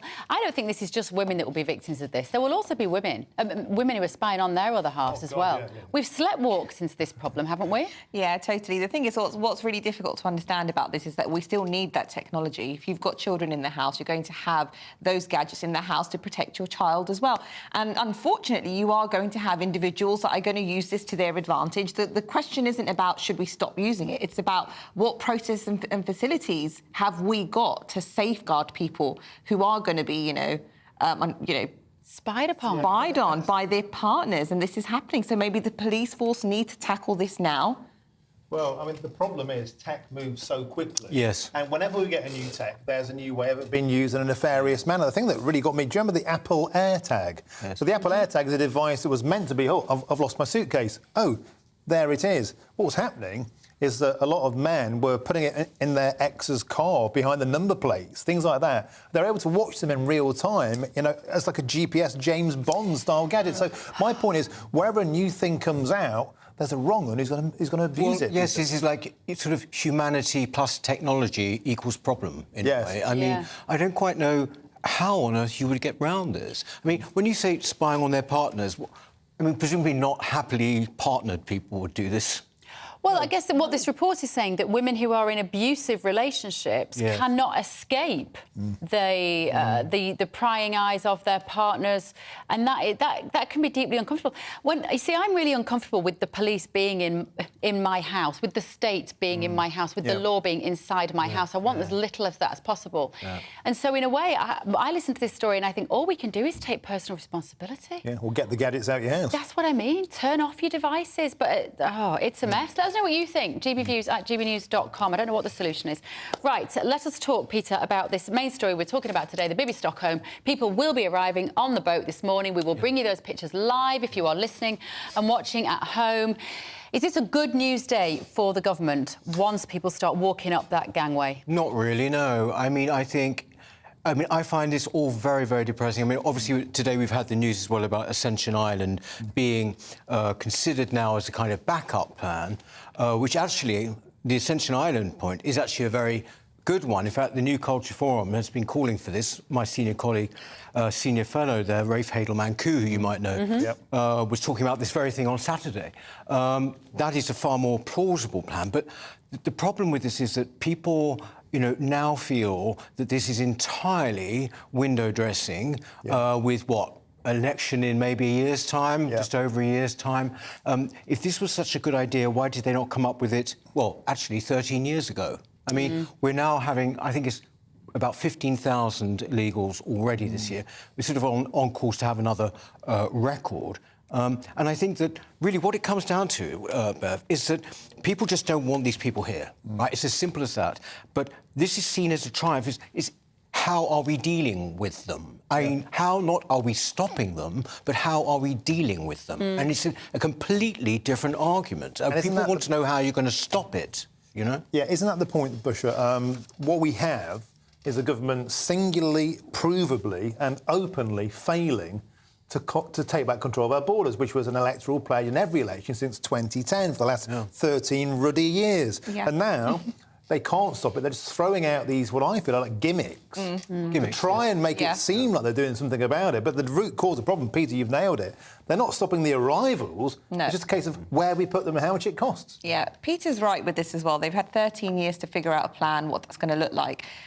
We don't even know whether this is going to work. It might be, some people will be happy that we've got individuals going onto the barge, but the truth is there is going to be a lot of issues that are going to happen once they are on that barge. This is not the end of it, because we know that they have free fall to walk in and out. They can leave and, come and go as they please. So what are the other repercussions of having these individuals on a barge? We are going to see that play out because we haven't seen any action. We haven't seen results. And this is the big question mark that I have, is this actually going to work? This is... I'm so utterly sick of this now. I mean, and I think that the government just simply, first of all, doesn't understand how angry people are getting, but also actually doesn't care. I mean, at a local level, whether it's this barge or whatever, even in military bases, hotels, whatever, I would like to see that barge... if you've got to have a barge full of our homeless veterans, for example, 9,000 of them sleeping rough, on the streets, instead of which, we are sort of kvetching about, is this going to be comfortable enough? Is this humane? And all of these things. And in fact, it is, as you say, it's not about, we'll have more time to process all the claims. I mean, the fact is this country accepts most of the claims anyway. In Europe, they actually disallow most of the claims. These are the big questions, which this is just like, around the edges, tampering around the edges. OK. Right, moving on to... what do we want to talk about next, Martin? I think it was the... Yeah, why don't we move on to Bushra? Peter's done a story. This is the thing. Of course, we're doing Don't Kill Cash campaign at GBNews. If you haven't signed up yet, get involved. We're almost on the 250,000 mark. Where have you been? 250,000. We can start putting it to the government, to the banks, and start taking proper action. Enough of a plug, Bushra. Your story here. NatWest is taking this further. They're limiting the amount of cash we can even withdraw. Yeah, they are. They are. What's happening is they are forcing something that's going to come into play on September the 11th. And this is bearing in mind without consulting the consumer. So any policies that a bank introduces has to consult the consumer before they decide on something. And this is exactly what we've been talking about. And I know Nigel Farage has been doing an amazing job with the whole debanking, issues, is we are heading to a cashless society. And my fear with this is still about controlling people. It's controlling where you go, how you spend your money, how much you have it, how you get your money. Because as far as I know, I think it was a Tory MP, Anne-Marie, said that... they've got a slogan that says, tomorrow begins today. So what do they mean by tomorrow begins today? Is this, we want to know what you're doing with your money and we will tell you how to use it? It's also, it's such an overused word, isn't it? But it's also, all of it's so Orwellian, tomorrow begins today. What worries me about this and this cashless thing, first of all, what about millions of old people who rely on cash, for example? But also, it's got sort of, very strong sense of this Chinese social credit system, which I think most people still don't quite know what that is. But in a nutshell, what it means is, for example, and this is what happens when it's cash free, is that, suppose you haven't paid your mortgage or you've fallen behind, you then go to the railway station to get a ticket somewhere and they say, I'm sorry, we can't sell this to you because you've fallen behind on your mortgage repayment. So that is utter social and economic And that control. is tomorrow beginning today. Yes, exactly. Tomorrow begins today is such a chilling slogan. And interesting, that brings on to the next story, Peter, and this is the preparedness for Disease X. It's almost like a horror film. So talk about that social credit and vaccines being a part of that. In China, UK scientists preparing in this new laboratory with a vaccine plan. What's going on here? Yes, it's basically a possibility of bird flu, which has really affected as Neil said, the bird community, but it's affected birds. Everyone's a community now. Exactly, we are indeed. About that, but also they say Disease X, which is sort of like some unknown thing that might happen. I tend to look askance at these stories now, I have to be honest, because I sort of feel, wait a minute, I took the vaccine last time for COVID or whatever. I don't think I'm going to be taking any more, and I'm not anti-vaxxer or anything. Apparently, they've been doing tests on people who work with chickens and other avian creatures, and so far only about 4 people have shown symptoms of this in all the tests they've done. But it seems to me to be maybe something that is, well, good to be prepared for in usual times, but now we know what often happens in this situation. You know, there becomes a compulsion to do it. It's so worrying for me because mRNA, the messenger ribonucleic acid, which they used in the COVID vaccines, was a technology that the drug companies wanted to get onto the market. And for decades, it wasn't allowed on the market because it was too dangerous. They pushed it through under COVID. This laboratory, guess what, is working out how to deliver that mechanism into all of our vaccines. And I don't think we've had enough conversation about whether that is a safe thing to do, Bushra. Yeah, it's true. And, you know, I'm not per se an anti-vaxxer, but I didn't take any of the COVID jabs simply because there just wasn't enough results to prove to me that this was safe enough to use on human beings. And I think with the mRNA, this is what we're finding as well. There are going to be so many serious side effects. You know, obviously, people in the industry are trying to figure out how bad or how good this is. I just don't understand, why are we going to pump our bodies up with something to safeguard us from something that hasn't happened yet? I think the human body is remarkable, and we should be pushing other things within science and medicine before we start telling people that they need to be jabbed. To be fair, the drug companies who aren't here would say that they are safe and effective, and I just want to point. Well, they would, because they make loads of money. It's a huge business. Big Pharma's a massive business. Let's start joining the dots here. Tony Blair's hovering around again. He's advising Keir Starmer. The Blair Foundation, we know, wants us all to have passports, digital IDs, and we know that he wants part of that to be your vaccine status. That's Chinese social credit. So drawing all these things together, tech being used in the wrong way, vaccines being a routine part of the medical rollout, is this something that we... No cash, and that's all on your smartphone, beep, beep, beep. Is this actually just a giant push, Peter, to make us walking barcodes who can be traced and monitored and controlled? Yes, but I think also it just increases fear in people. I mean, basically, you know, what would the other kind of measures be if something like this happened? I mean, we now have to sort of consider the prospect that, you know, sort of lockdowns will be used again. I mean, you know, obviously it's not... Yes, exactly. And at the drop of a hat, maybe. I mean, they seem to have learned no lessons from this, you know? And I think to live under a cloud of fear and sort of hypothetical possibility is just not any way for Peter, human beings. isn't this more about just having human beings becoming robots and controlling every aspect of our lives, whether that's cash and whether what goes in your body? You need to do what we tell you what to do, and this is what it's about. Okay. Thank you, guys. That kind of conversation is frankly therapeutic for me. Bushra and Peter will be back in just a moment. In the next few minutes as well, we're going to be crossing over to Dorset. We are expecting the first bus full of migrants to arrive any minute now. That warm feeling inside. From Boxed Boilers. Proud sponsors of weather on GB News. Good morning, my name's Rachel Ayres and welcome to your latest GB News weather forecast brought to you by the Met Office. The weekend was unsettled for many, but let's have a look at what we've got to start the new working week. After a bit of a cool night, plenty of clear skies around this morning, allowing for early brightness, but cloud will soon bubble up, allowing showers to develop, and these could be heavy, especially across northern and eastern parts of Scotland, where we might also see the odd thunderstorm. Though dry for many across the south with plenty of sunshine, so feeling pretty pleasant here with highs of 22 or even locally 23 in the southeast.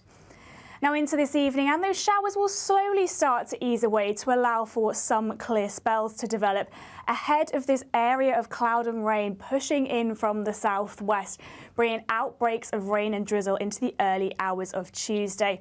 It'll be a clearer night there across Scotland, Northern England and Northern Ireland, where we'll see temperatures dropping quite widely in rural areas into the single figures.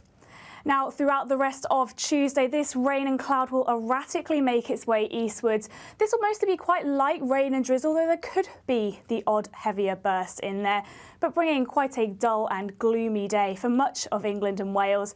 Northern Ireland, Scotland and the far north of England remaining dry and sunny, so feeling pleasant here. Breezy along English Channel coast, but still seeing highs of 22. That warm feeling inside. From Boxed Boilers, proud sponsors of weather on GB News.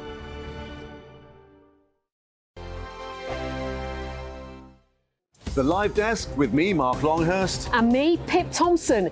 It's here Monday to Friday on GB News. From Midday, we'll bring you the news as it breaks, whenever it's happening and wherever it's happening, from across the UK and around the world. Refreshing, feisty, but with a bit of fun too. If it matters to you, we'll have it covered on TV, radio and online. Join the Live Desk on GB News, the People's Channel, Britain's news channel.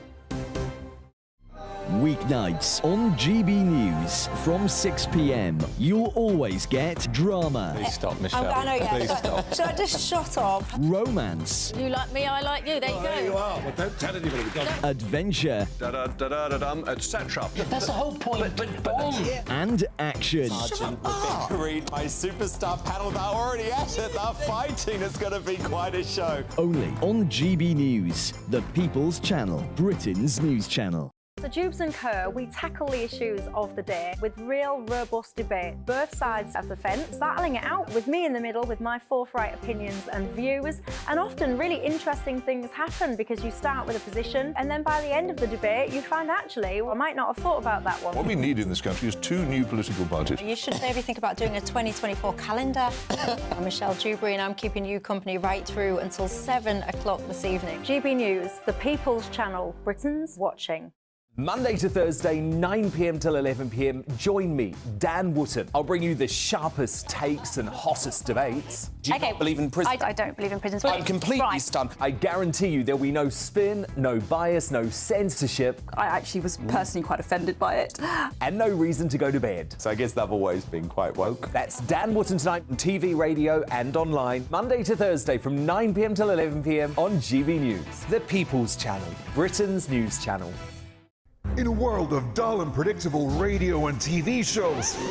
Oh, hi. On Mark Dolan tonight, we've got big guests. We drill into the big stories of the day. The show adds up to a brilliant listening and viewing experience. Mark Dolan Tonight is the most entertaining current affairs show ever, and that's a fact. That's Mark Dolan Tonight, Friday, Saturday and Sunday from 9. Only on GB News, Britain's news channel. Like all families, we have arguments every now and then, but actually we agree on what the mission of GB News is, and that's the most fundamentally important thing. GB News provides the kind of platform that lets all voices be heard.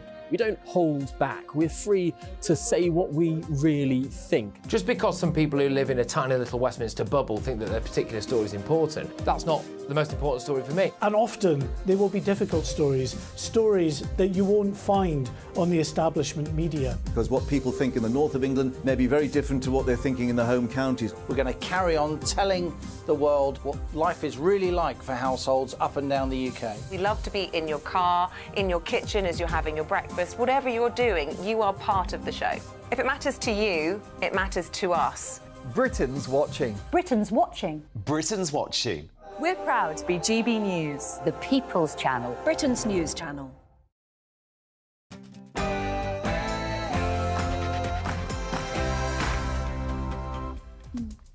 Top of the morning, it's 11 a.m. on Monday the 7th of August. This is Britain's Newsroom on GB News with Bev Turner and myself, Martin Daubney. So any minute now, the first set of asylum seekers will be arriving on the Bibby Stockholm barge. The first 20 guests will check in today and will be handed goodie bags containing toiletries, a map, notebooks and pens, plus a phone a friend hotline in case they need a chat. Might get myself down there, sounds quite nice. And government ministers are reportedly drawing up new proposals to deal with illegal immigrants if their Rwanda plans fall through. And it involves a British overseas territory 4,000 miles away in the middle of the South Atlantic. Plus, the Home Secretary has announced plans to clamp down on landlords and businesses who take on illegal migrants. But can we ever enforce them? And the ludicrous rule that deducted so-called living costs from pay cuts for those wrongly imprisoned has finally been scrapped. But can any amount of money ever compensate for years of your life lost? We'll speak to a former prisoner later in the show.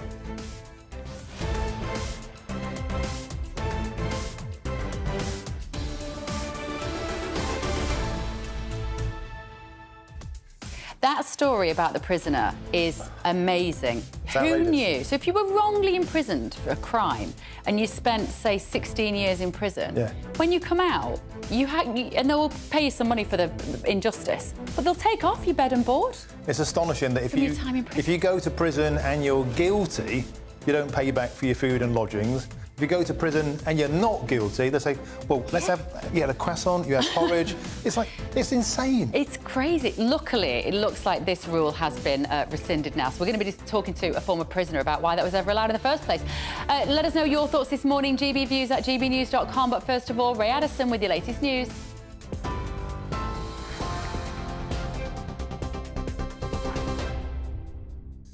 Good morning. 1 minute past 11, our top story. Up to 50 asylum seekers could move into the controversial Bibby Stockholm barge in Dorset later on today. Now, those watching on TV can now see live footage of the entrance to Portland Port, where the migrant transport is expected to arrive. You can also see demonstrators who are assembled by that entrance protesting against the location of the barge. Now, once they arrive, the men will walk up the gangway of the Bibby Stockholm and enter the vessel where they will be housed. Of course, it follows delays caused by health and safety concerns, including the Firefighters Union warning that the barge is a potential death trap. Safeguarding Minister Sarah Dines told us it is justified despite those concerns. Thing like this, where large groups of migrants are congregated, is never popular, which is why we have to stop the crisis in the Channel. But we can't do that by having the pull factors of having wonderful hotels being used for illegal migrants who've travelled through several safe countries to get here. Let's not forget. Well, Shadow International Trade Secretary Nick Thomas-Symonds told us how Labour would stop the small boat arrivals. What we will be doing is driving down that asylum backlog. We'll do that firstly by using the £140 million the government's currently spent on the Rwanda plan, which has sent more Home Secretaries to Rwanda than people, to actually have a cross-border policing unit to try and bust the model of the people smuggling gangs so that fewer people end up in the English Channel on that dangerous crossing in the first place. Meanwhile, multiple reports suggest that the government is considering plans to house people who arrive in the UK by unauthorised means on Ascension Island. The British Overseas Territory is located over 4,000 miles from the UK in the Atlantic Ocean. It currently houses 2 military bases and has a population of around 800 non-permanent residents. The proposal are a possible plan B if the government's Rwanda scheme fails. Fines will triple for businesses and landlords who knowingly support illegal migrants coming into the country. Under new government plans, bosses who employ asylum seekers could face fines of up to £60,000 per breach. The Home Office says illegal working and renting are significant pull factors for channel crossings, so increasing fines will act as a deterrent. The measures are expected to be enforced from the start of next year. Homeowners saw the average value of their property fall by nearly £1,000 between June and July of this year. According to Halifax, values fell by 0.3% to an average household price of around £285,000. This marks the 4th monthly decline in a row. Meanwhile, annually, house prices dropped by 2.4%. Scientists have started developing new vaccines as an insurance against future pandemics. The work is being carried out at the government's high-security Porton Down lab in Wiltshire. They've drawn up a list of animal viruses which are capable of infecting humans and could potentially spread around the world. Professor Dame Jenny Harries, chief exec of the UK Health and Security Agency, says they've learnt lessons from COVID. The laboratories here, it's 2,800 square metres of investment through the Vaccine Task Force, through the UK government during COVID. And so what we're trying to do now is capture that really excellent work from COVID and make sure we're using that as we go forward for any new pandemic threats. Well, the UK is set to have a brand new transatlantic airline which promises lower fares. Global Airlines aims to start operating between Gatwick and New York by the middle of next year before launching flights to LA. The chief exec says people are sick and tired of the way they're treated by existing companies. He's pledging to be better with higher quality services.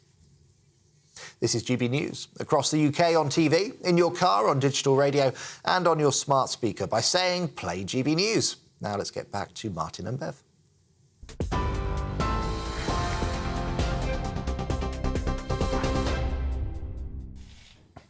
Well, GB News understands the first group of migrants are en route to the Bibby Stockholm barge now, despite opposition from local groups. The barge is set to accommodate 500 male asylum seekers. It's arrived at Portland Harbour last month after being tugged, if you remember, from Falmouth. And it's being widely reported this morning that the government are drawing up a plan B if the Rwanda policy falls through, and that illegal migrants will be sent to Ascension Island in the middle of the Atlantic Ocean. Let's find out more from our Southwest reporter, Jeff Moody. Good morning, Jeff. It looked from our earlier pictures as though protesters on both sides were amassing down there at the harbour. What's the very latest? Well, the atmosphere here is starting to get really tense. We're expecting the first busload to arrive any second now. We've had a few false starts. There are people watching from on the top of the cliff. There are people watching from all around, and there's lots of news swirling around of, oh, is this the one? Is this the one?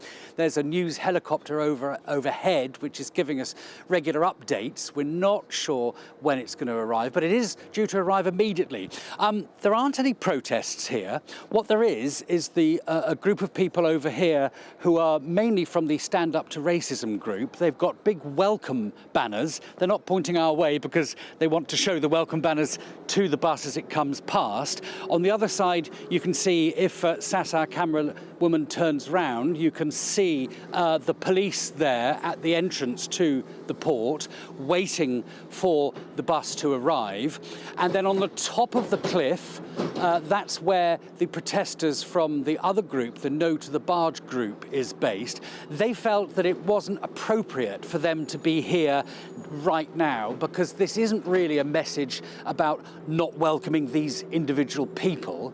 Their message is much more about the suitability of the location, whether it should be here in the first place, and they're very conscious that it isn't these people's fault. So they say that they're happy to step back this morning and to allow the welcome party to take prominence, if you like, and they'll keep their fight going, they'll keep their battle going with Dorset Council. We're hearing now that it is arriving. We're not sure whether this is the one, but I'm going to step out of the shot quickly and try not to get run over, so you can see this as it happens.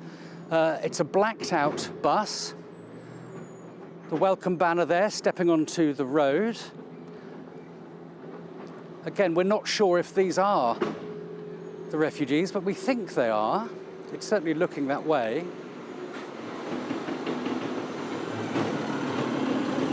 Couldn't actually see anybody on the bus there. It looks to me as though it's an empty bus. On the right-hand side that went past me just now, I couldn't see a single person. But we're not sure whether that is the bus or not, but certainly everyone's taking photos and I mean, no doubt there'll be all sorts of vehicles. Welcoming them. There'll be all sorts of vehicles, won't there, this morning, Jeff, having to go to the barge? Because, as you said, the people who arrive there, they're going to need food, of course. They're going to need resources. They're going to need, we're being told that they're being given bags of toiletries, a map to the local area. Mobile phones. It's going to be a huge logistical undertaking, which has been many months in the build-up to this. And then at some point, as we say, the migrants themselves will arrive. So just to clarify, because I think I understood your point, but so those people who are protesting against the arrival of the migrants have chosen to stand somewhere else this morning because they don't want the migrants to see their objections. Did I understand that correctly? Yes, you did, yes. I mean, their view is that their beef is not with the people themselves, they're not with the migrants themselves. Their beef is with Dorset Council, their beef is with the Home Office, and particularly with Portland Port, that owns the port and allowed this situation to arise without any form of consultation whatsoever with the local residents. That's who they're cross with, that's who they're angry with. And they didn't feel it was appropriate to stage a massive protest down here at the port as the very first thing that these migrants see when they arrive. But that doesn't mean that they're not protesting, and they will continue their campaign. They just felt that it was best to stand aside slightly this morning. OK, Jeff Moody live from Portland, expecting the arrival of those first asylum seekers later on today. Throughout the morning, you'll be across that story. Thank you, Jeff. Let's go now to David Curtin, the leader of the Heritage Party, to talk about that initially before we move on to Ascension Island. David, how does it make you feel to see luxury coaches rocking up to these floating hotels where they're about to get mobile phones, food items, goodie bags? How does that make you feel? Yeah, well, it's just part of the ongoing situation. It's just an indictment of the government that hasn't got control of the migrant situation in the Channel, and this wouldn't be happening if they had. So it makes me feel like, what on earth is happening to our country where, you know, there's hotels all over the place where military-age men are being put and they're affecting the local communities. And this is just another local community that doesn't want this problem on their doorstep. And I totally understand that. I mean, look, I don't blame the migrants for taking advantage of the rewards that they're getting by coming to this country, but that's a result of the government that we've got. You know, I mean, in essence, really, they shouldn't be allowed to come here because they pass through many, many safe countries on the way, and especially France. France is a safe country. So for the government to keep on giving rewards to people who have come to the country illegally is just something that should stop. Well, lots of our viewers have been getting in touch this morning, David, and Roger has said that the government needs to seek out the backlog of immigration cases and quickly. Why do they take so long for each case? It's a question we hear a lot. Do you have any answer for that? Yeah, I mean, as far as I know, the backlog is now 174,000. It's just ineptitude on the part of the Home Office and I think the staff that are working for the Home Office. And you wonder if this is being done on purpose. I mean, as far as I know as well, the government is actually actively deporting only about 2,000 or 3,000 migrants or illegal migrants every year. So, you know, that's simply not enough to get, you know, even get control of the backlog. It's getting bigger and bigger and bigger all the time. They've got to get a grip on this. And if they had got a grip on this, and they've had 13 years to do it, we wouldn't have this problem that we have now. David, I'd also like to put a couple more points to you from GB News viewers. They're really getting het up about this today. Joanne has said, I live an hour away from Weymouth. I visit on a regular basis, but not anymore. These people will be wandering around with nothing to do. It's not good for Weymouth, and businesses will suffer because of this. And also Linda says the people in Portland should refuse to serve the migrants in pubs and shops. They're getting fed up in the barge, so there's no need to go shopping and definitely no alcohol. We can see there, David, straight away, people on the ground are really not happy about this today. Yeah, absolutely. And I'm not surprised. And a lot of people are very afraid, and a lot of people are very nervous.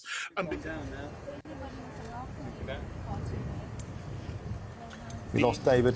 He's coming back. So we need to make sure that the people stay safe. OK, good. Shall we move on now to the next point, the plans, the Ascension Island being teed up as a kind of fallback plan for Rwanda, which, let's face it, has been a disaster, literally never got off the ground. What's your take on the Ascension Islands as a potential locale? On the one hand, it is a British sovereign territory, but is it also a sign of our total failure to control our borders?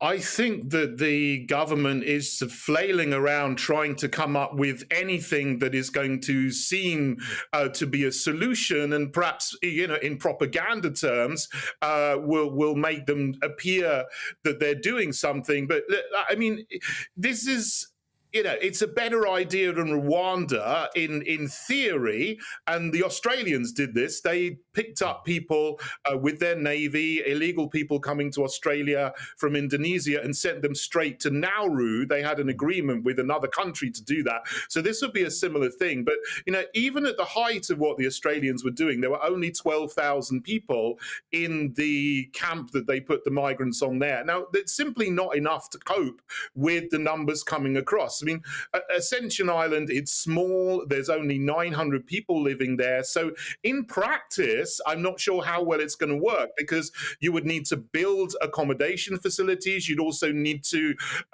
put in extra electricity, water, sewage, all these kind of things. What about the food that they need? So putting them on a small island like this, it sounds good, but in practice, I think it isn't going to work for many more than 1,000 or so migrants, which means you still have the problem of the other tens of thousands coming across would still be in this country. OK, we have to leave it there. Thank you, David Curtin, for that excellent input. Let's cross live now to Dorset. Our Home and Affairs security editor, Mark White, is there. We've just seen a bus arrive, Mark. Was that the one with the migrants on or not? Well, I think there's a good chance that, yes, there would have been migrants on board that bus, even though perhaps they couldn't quite see it from their angle as it was going in. It would be strange for a bus to arrive, given what everybody is waiting for today, and there not to be migrants on board it at this time. And now, if there are migrants on board this bus, I can talk you through roughly what is going to be happening now, as I was given just a couple of weeks ago a tour of the barge itself and all the sort of security protocols that they have to go through. So the bus arrives at that main gate, goes through the main gate, and then there is a security check at what is the main entrance to the port. And this is a busy working port. It's no longer a naval port, but it still hosts naval vessels regularly. In fact, there are 4 British naval vessels in port today. So clearly, security is very significant at this particular port. Once they've gone through that security check, then they board a smaller bus for only about 100 yards or so from that front gate to just a central courtyard and an area just beside the BB barge. At that point, then they'll disembark and then head toward the BB barge, and then they enter, certainly from when I saw it, the first gangway that you see if you're looking at the shot from the cliff top looking down at the BB barge. It's the first of those gangways, and the reason for that is because that's where the main reception is up at that point, and there is also another set of security, so knife arches, that kind of thing, that the migrants will have to go through before they're then given their induction, shown where they'll be sleeping, showing all of the recreation and other facilities that will be on board this barge. So as I say, no confirmation that this bus that has come in does have migrants on board, but hopefully it does look as though it may well be, because I can't imagine why another bus would be coming into port at this time. No, I mean, it seems highly likely, doesn't it, Mark? And also, we were just discussing, will those individuals, will those men on that boat have been told to sit up against the glass and wave at the welcoming committee, or will they have been told you might want to bend over so they don't get a paparazzi picture of you that is on the front page of the paper tomorrow, and just sort of lean forward in your seat? Yeah, I mean, they've probably been told by their Home Office minders that there will be many cameras from the world's press there to get that shot, as well as, of course, this welcoming committee. They probably weren't even told about the welcoming committee, to be honest, but they will have been warned about the likelihood of the press being there. But having said that, I've been, at Dover, at Manston, here, obviously, various other locations where you get migrants that are going into accommodation. And quite often what you find is actually they're more than happy just to wave. They don't care. and they just wave as they come. But maybe quite a few of them have decided they want to just duck down as they pass by. We don't know, and only in the fullness of the next minutes ahead will we get an indication whether there is a group of 50-odd boarding that barge with their minders. Then we'll know for sure that this is indeed the bus with the first of those arrivals. OK, Mark White down in Portland, thank you for that. I don't know about you, Bev, but if I was one of those lads, because they're lads, on a coach, about to get a goodie bag, a mobile phone, a nice little plush apartment on a floating hotel, I'd be smiling. Yeah. I'd be waving, and that would be a front page of a national newspaper, most likely the Daily Mail. These guys are about, so they've won the lottery by coming to Britain. I'm not sure it's the deterrence that the Home Office say that it is. I really don't think it's a deterrent. I've been on many, many ferries, as a kid, and I never had one as luxurious as that. The fact they make out it's a floating prison is incorrect. The locals are telling us they'll be free to come to shore and come and go as they please. I think this is a complete failure of British statecraft. Right, let us know what you think. I know you will. gbviews@gbnews.com. Still to come, with high crime, high rents and sky-high house prices, is there currently an exodus from London as more and more people are moving out into the country? Britain's Newsroom will bring you all the detail. This is GB News. What you get for breakfast is something that, if we do our jobs right, you will wake up to news that you didn't know the night before. It's a conversation. It's not just me and Eamon. We want to get to know you, and we want you to get to know us. From 6, it's Breakfast with Eamon and Isabel. Monday to Thursdays on GB News, Britain's news channel. Westminster is going around in ever-decreasing circles, followed by the media. Britain is broken. How on earth did we get into this mess? But more importantly, how do we get out of it? Join me at 7 p.m, Mondays to Thursdays on Farage, here on GB News. We will have open, rational debate. We've got to work out how Britain moves forward from this. Join us here on GB News, the People's Channel. Britain is watching. When the news happens, it happens here. And really important breaking news. Breaking news this morning. On TV, radio and online, the news starts here on Britain's Newsroom. All the biggest stories and the answers that you need from across the UK and beyond. Join Britain's Newsroom from 9:30 on GB News. The People's Channel, Britain's news channel.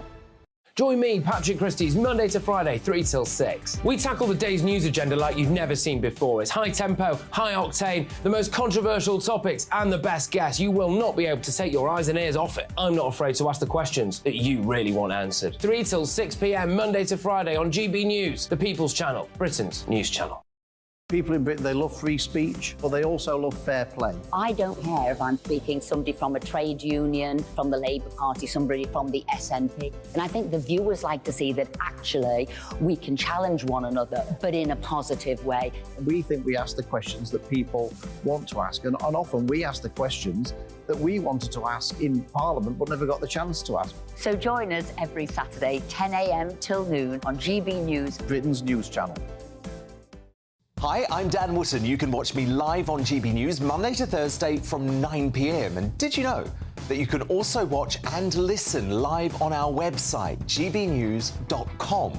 You'll always be up to date on the latest breaking news, as well as enjoying the best stories, opinions and shows. You can even join the debate under our live player as you're watching. So head straight to gbnews.com on TV, radio and online. GB News, Britain's news channel. It's all about family, being in people's living rooms, all the interaction and getting to know who our viewers and listeners are. When I was young, my dad used to say, Nana, stop arguing. I wanted an outlet that would enable me to give my opinion. People are going through a really hard time right now, and I know that you don't feel like you're being listened to by the establishment. I came to GB News because it's the People's Channel, and I want the audience to have their say on the events of the day. We're dynamic. We do something different. Democracy shows that the wisdom of the nation is in its people. I get to travel to find out what the story is from a personal perspective. The British people aren't fools. We know when we're not being told the full story. We've got to work out how Britain moves forward from this. It's the best country in the world. The establishment had their chance. Now we're here to represent your views. Britain's watching. Britain's watching. Britain's watching.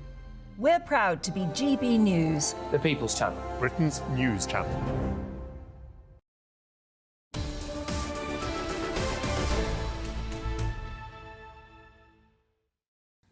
Welcome back to the show. It's 11:25. You're with Britain's Newsroom on GB News with me, Martin Dorby, and the delightful Bev Turner. Thank you very much.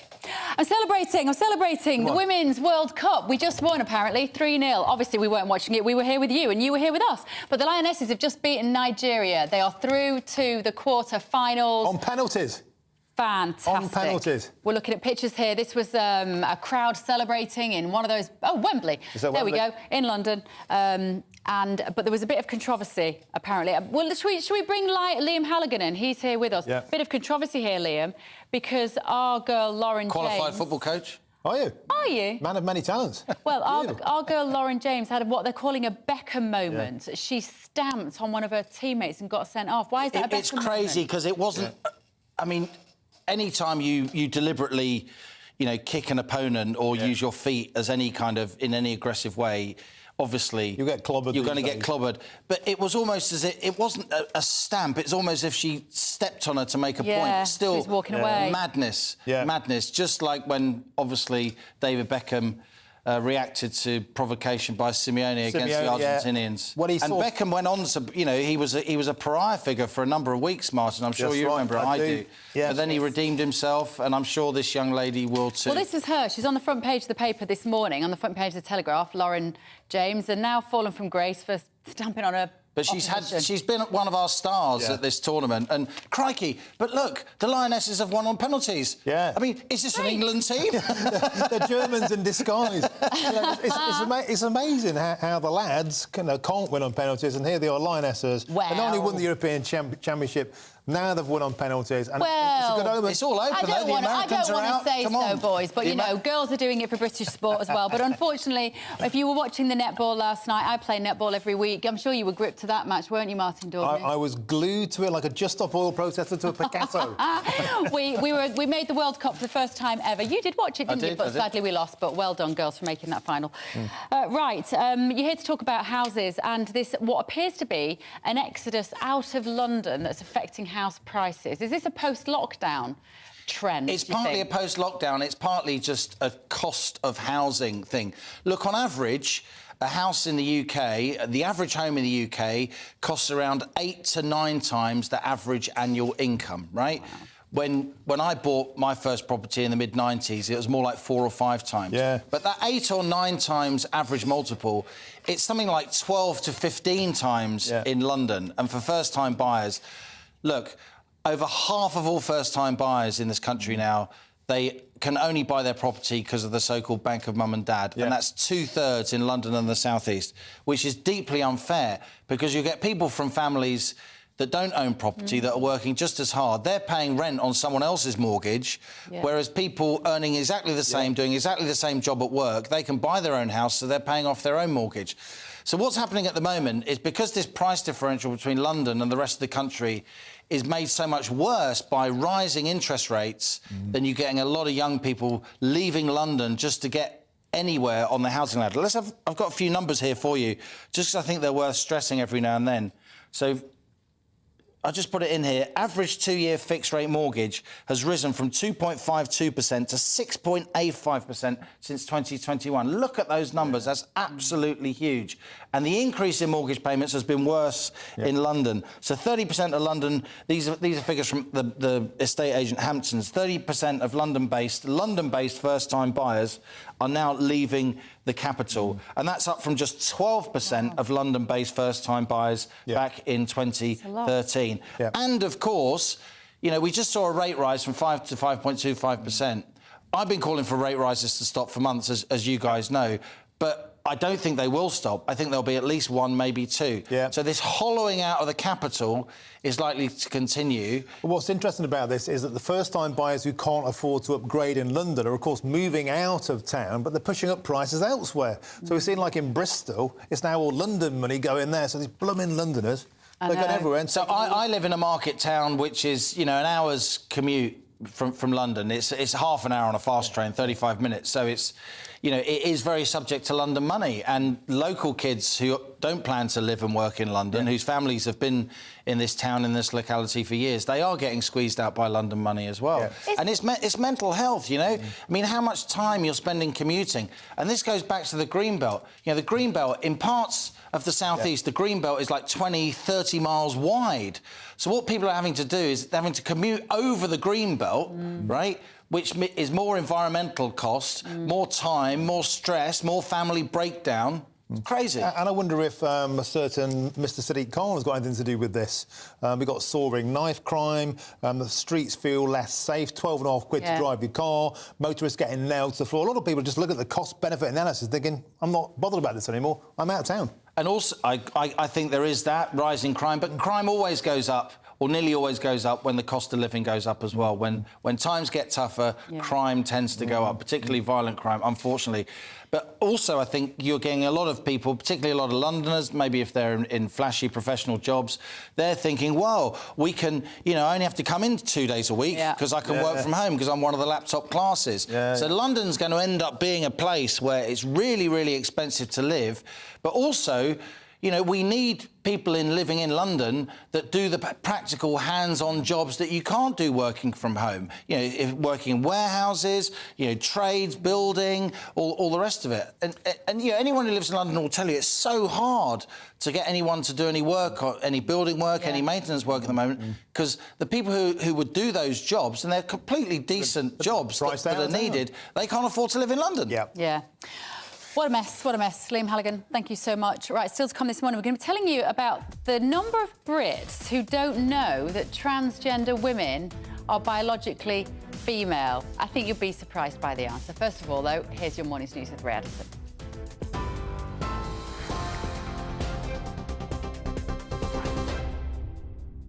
Thanks, Bev. 31 minutes past 11, our top story this hour. Up to 50 asylum seekers could move into the controversial Bibby Stockholm barge in Dorset later on today. And those watching on television can now see live footage of the entrance to Portland Port, where the migrant transport is expected to arrive. You can also see demonstrators who are assembled by the entrance. They're protesting against the location of the barge. Now, once they arrive, the men will walk up the gangway of the Bibby Stockholm and enter the vessel, where they will be housed. Of course, this follows delays caused by health and safety concerns, including the Firefighters Union, who warned that the barge is a potential death trap. Well, meanwhile, multiple reports suggest that the government is considering plans to house people who arrive in the UK by unauthorised means on Ascension Island. The British Overseas Territory is located over 4,000 miles away in the Atlantic Ocean, and it has a population of around 800 non-permanent residents. The proposals are a possible Plan B if the government's Rwanda scheme fails. Fines will triple for businesses and landlords who knowingly support illegal migrants coming into the country. Under new government plans, bosses who employ asylum seekers could face penalties of up to £60,000 per breach. The Home Office says illegal working and renting are significant pull factors for channel crossings, so increasing the fines will act as a deterrent. And as we've been hearing, homeowners saw the average value of their property fall by nearly £1,000 between June and July of this year. According to Halifax, values fell by 0.3% to an average of around £285,000. Now, this marks the fourth monthly decline in a row. You can get more on all of those stories by visiting our website, gbnews.com. Now, though...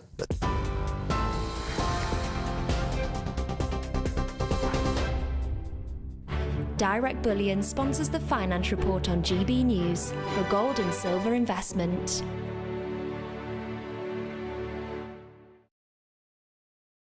But first, a quick snapshot of today's markets. The pound buying you $1.2721, €1.1598. Price of gold, £1,521 and 16 pence per ounce. And the FTSE 100's at 7,530 points. Direct Bullion sponsors the Finance Report on GB News for physical investment. Still to come this morning, how would you feel if you were locked up for a crime you didn't commit and then the government chipped away your compensation because of your living costs? Ridiculous story. Anyway, we'll ask a former prisoner what he thinks about it, about this ridiculous rule being scrapped. We're Britain's news channel. This is Britain's Newsroom. Please don't go anywhere. That warm feeling inside. From Boxed Boilers. Proud sponsors of weather on GB News. Alex Deakin here with your latest weather update from the Met Office for GB News. A few showers scattered about today, but most places will have a fine Monday. The wind's light, bit of sunshine at times coming through. We will see a bit of cloud and rain coming in across the south tonight and tomorrow from this weather feature, but generally a little ridge of high pressure bringing most a fine day today. The main exception across Scotland, where we are going to see a scattering of showers. They'll come and go through the day. Could see some heavier ones during this evening. The odd shower over northern England, but most of England, Wales, Northern Ireland dry. Some cloud, yes, but we'll see a bit of sunshine at times, lifting the temperatures into the low 20s, maybe 22, 23 across the southeast. Most places, though, only in the high teens yet again. And the cloud will be thickening in the southwest of England. That is going to push into Wales as well. So it's only quite cloudy here through the evening. Again, the odd light shower, really. And then some heavier showers for Northern Ireland and Scotland. But they should tend to fade quite quickly through this evening. So many places across the north having a clear night, actually. It's only quite cool, temperatures down into single figures in rural spots. But the cloud and the outbreaks of rain making for a grey, damp, drizzly start in South Wales and southwest England. The coast here a bit drab first thing, and that's thicker cloud with some outbreaks of light rain and drizzle will push into the Midlands and then eventually into parts of southeast England too. Northern England, Northern Ireland, southern Scotland, most places here dry and bright with sunny spells. Just a few showers across the far north. And again, temperatures mostly in the high teens. That warm feeling inside. From Boxed Boilers. Proud sponsors of weather on GB News.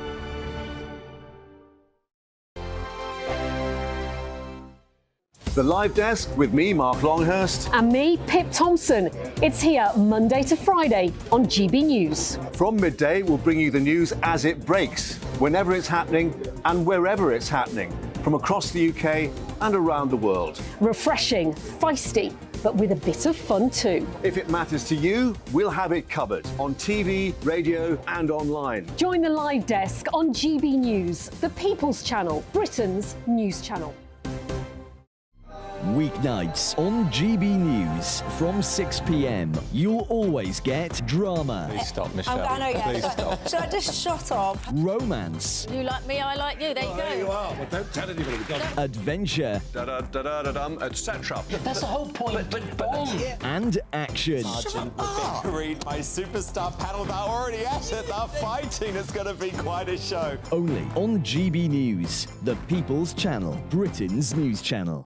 So Jubes and Co, we tackle the issues of the day with real robust debate, both sides of the fence, battling it out with me in the middle with my forthright opinions and views. And often really interesting things happen because you start with a position and then by the end of the debate you find actually, well, I might not have thought about that one. What we need in this country is 2 new political parties. You should maybe think about doing a 2024 calendar.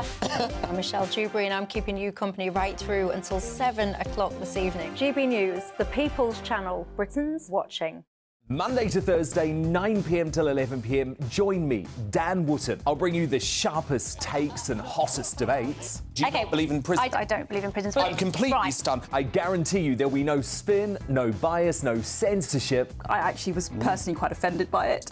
And no reason to go to bed. So I guess they've always been quite woke. That's Dan Wootton tonight on TV, radio and online. Monday to Thursday from 9 p.m. till 11 p.m. on GB News. The People's Channel, Britain's news channel. In a world of dull and predictable radio and TV shows. Oh, hi. On Mark Dolan tonight, we've got big guests. We drill into the big stories of the day. The show adds up to a brilliant listening and viewing experience. Mark Dolan Tonight is the most entertaining current affairs show ever, and that's a fact. That's Mark Dolan Tonight, Friday, Saturday and Sunday from 9. Only on GB News, Britain's news channel. Like all families, we have arguments every now and then, but actually we agree on what the mission of GB News is, and that's the most fundamentally important thing. GB News provides the kind of platform that lets all voices be heard. We don't hold back. We're free to say what we really think. Just because some people who live in a tiny little Westminster bubble think that their particular story is important, that's not the most important story for me. And often there will be difficult stories, stories that you won't find on the establishment media. Because what people think in the north of England may be very different to what they're thinking in the home counties. We're going to carry on telling the world what life is really like for households up and down the UK. We love to be in your car, in your kitchen as you're having your breakfast. Whatever you're doing, you are part of the show. If it matters to you, it matters to us. Britain's watching. Britain's watching. Britain's watching.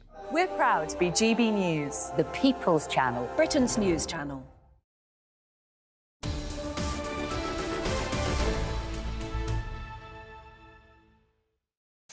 Welcome back. It's 11:40. You're with Britain's Newsroom on GB News with Martin Daubney and Bev Turner. So a controversial rule which deducted living costs from the compensation given to people wrongly imprisoned has finally been scrapped. The rethink comes after the case of Andrew Malkinson, who spent almost 2 decades behind bars for a rape he did not commit and still has to wait 2 whole years to get his compensation payment through. Well, we're joined now by Winston Davis, who is a former prisoner himself. Good morning, Winston. Thanks so much for joining us. Just give us an idea. I mean, we can all imagine how Andrew Malkinson must feel, but you've spent some time inside. What would it be like to be there for nearly 20 years, committing a crime that you didn't do? I literally can't imagine it. I mean, being in prison is bad enough as it is. Especially when, like myself, you're rightly in prison. But to be imprisoned for something you haven't done, especially something like rape, he's gone in there as a rapist, a nonce. He would have been in like a protective wing. He would have had other prisoners that would, wanted to attack him. The officers wanted to do him harm, probably. He's gone in the worst possible way you could go to prison. And then for doing it for nearly 20 years when you was innocent, it's like literally almost unthinkable. And to then come out, have your name cleared, expect compensation, to then be told, well, it's going to take us 2 years to sort out your claim, and also we're going to add off, we're going to take off from the bill what it cost to keep you in prison. I mean, it's remarkable that this was ever a law. Yeah, it's an absolute joke. I mean, the reality of it is he said it himself. He wants to shout out on the rooftops about how bad things are, but there's no amount of money that could ever give you back those 20 years, give you back missing the funerals and the deaths of loved ones, missing the births of family, of marriages, like massive things in your key things that make life, what makes life worth living. I remember once we sat there. Me and one of the guys in there, and we debated how long we would do to have all of Oprah Winfrey's net worth, and we thought it was about 6 billion she had. So we worked it out for about 5-6 hours, back and forth. What about missing this? What about missing that? And we got it down to like 6 months, like we want to do. So let alone 20 years, and then going to get £1 million, and then a kick in the teeth to say we're going to take off all of your costs. Like, come on. Yeah, Winston, it just beggars belief that you'd be charged for prison food and prison lodgings. Presumably people who are guilty don't have to pay for that. So it's a double whammy. He's not only been sentenced for a crime he didn't commit, he's got to pay for chokey he shouldn't even have done. It's absolutely outrageous. Yeah, 100%. And as he rightly says, there needs to be massive changes to this justice system, to the police system. And, this just highlights another inadequacy in the whole system itself. The reality of it is, at the moment, there's a massive thing of private prisons. We're running a system of prisoners for profit.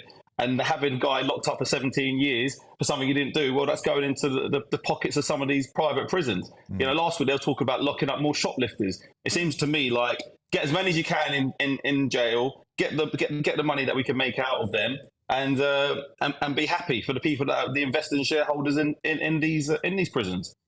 OK, fascinating. Thank you, Winston. I'd like to talk to you again. Winston Davis there, a former prisoner himself. just beggars belief. It absolutely just makes your eyes roll back into your head that this was even a thing. Well, I suppose it's common sense. It's a good news story, and we don't get many of those, that common sense has prevailed, and they've now changed the rules on that. Now, let's hope we get a little bit more good news while we talk to political commentator Bushra Sheikh and Peter Whittle, director of the New Culture Forum. I'm not sure we've got that much good news to get through, have we, folks? But let's try. This is an extraordinary story, Peter. Let's start with this woman who was in hospital for a surgery, we don't know what, in a women's health department. And there was a trans nurse, so a woman who was formerly a man, and she said she didn't want to be treated by that person, and therefore her treatment was delayed. That's right, well, cancelled. Cancelled completely. This is a very disturbing, alarming story, Bev. Teresa Steele is the name of the woman. It's in the Telegraph. Yes, indeed. As a result of the delay, the original delay, she developed an abscess. Right. And so she actually is sort of claiming that, in fact, you know, this delay could have killed her.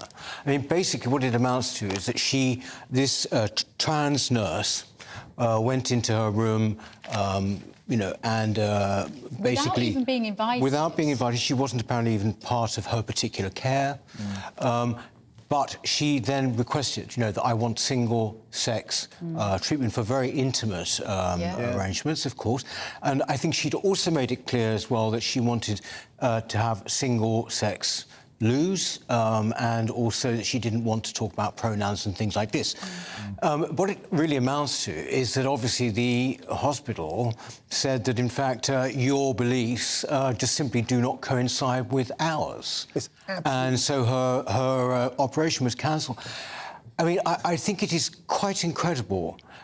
It also has strong, in a way, I hope you can see what I mean here, it has strong links with, for example, Nigel's story with the banks. It's like this political views coming into, in this case, healthcare, for goodness sake. And I think it is absolutely outrageous. They're saying that the hospital is saying that it's actually nothing to do with that. In fact, you know, that rather like with Nigel as well, it's nothing to do with her views. But in fact, here we have someone whose health has seriously suffered because of what she believed in. Bushra, we hear all the time the mantra, trans rights or human rights. Clearly, trans rights supersede women's rights, supersede women's right to privacy and healthcare in an intimate setting. Surely a patient has every right to ask for the treatment they want. Yeah, I think the first thing is that we have to understand that this is a protected group at the moment in Great Britain and probably globally, and a woman is entitled, as a man is, to have a preference, especially when it comes to hospital care. Especially a woman. I say that as a bloke. Woman. Women should be protected. We know we've got this thing about having the protection, feeling safe,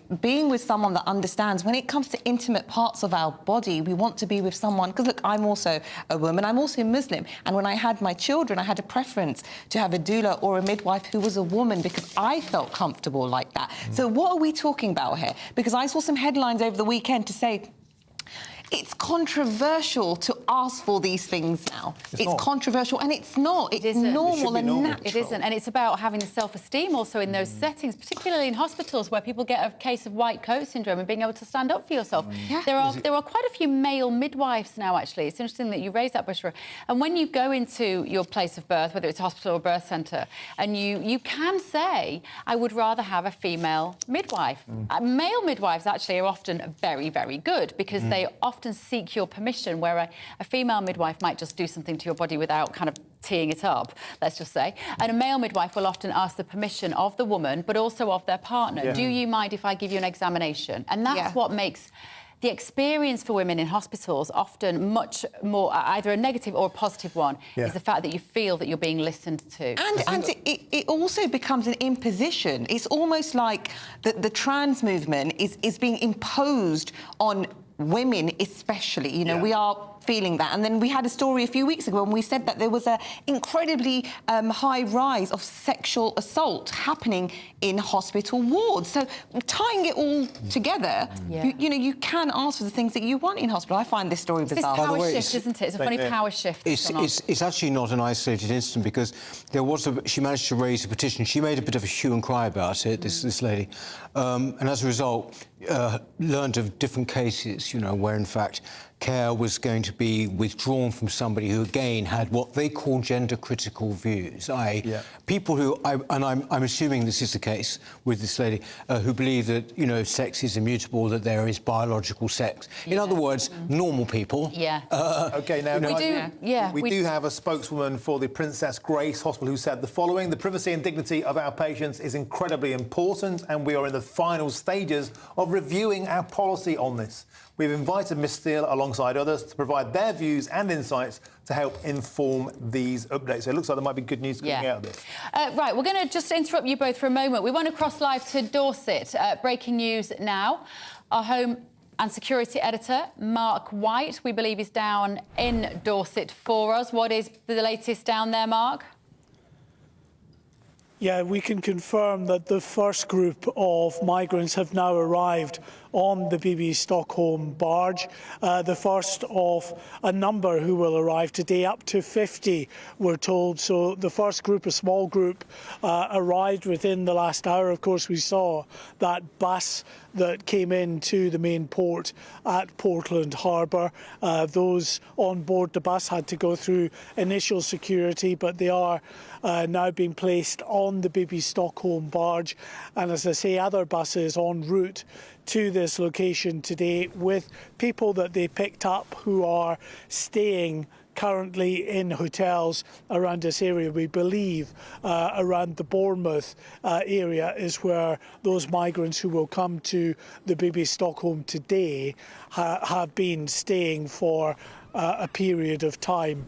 What the Home Office said with regard to the people that the BB Stockholm barge will accommodate, it won't be people straight off the boat from the Channel. It will be people already housed in hotel accommodation who've been there for a while, and then they will move those people, or at least a number of those people, to the barge.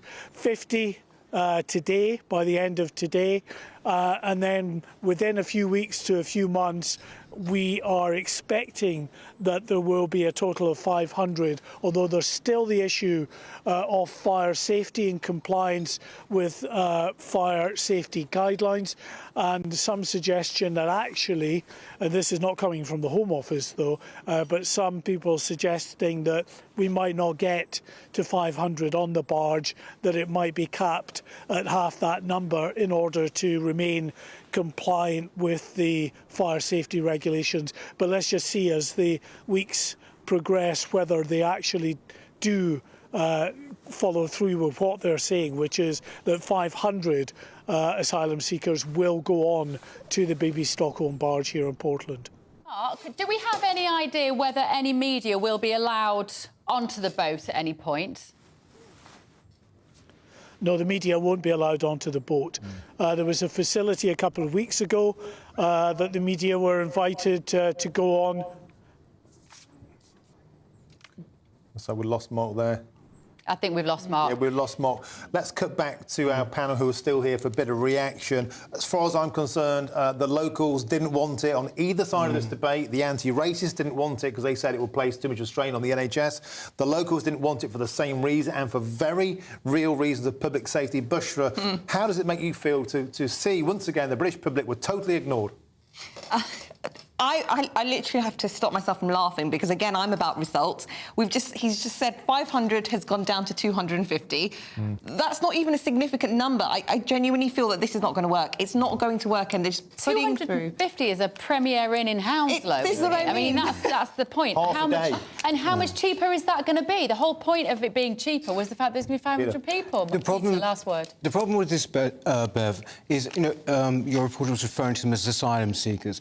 These are illegal migrants. They are economic migrants for the most part. They are not true asylum seekers. If they were, then they would stay in France. It's quite simple. I mean, I think we get waylaid by all these kind of considerations. If anything, they should be 4,000 miles away on the Ascension Island. If they've really got to be anywhere, that might act as a kind of deterrent. I think people are getting so angry about it, indeed, including me. Thank you both, Peter Whittle-Bush-Rashate. Thank you so much. Thank you, Martin Daubney, for stepping in at the last minute and being my knight in shining armour. Pleasure.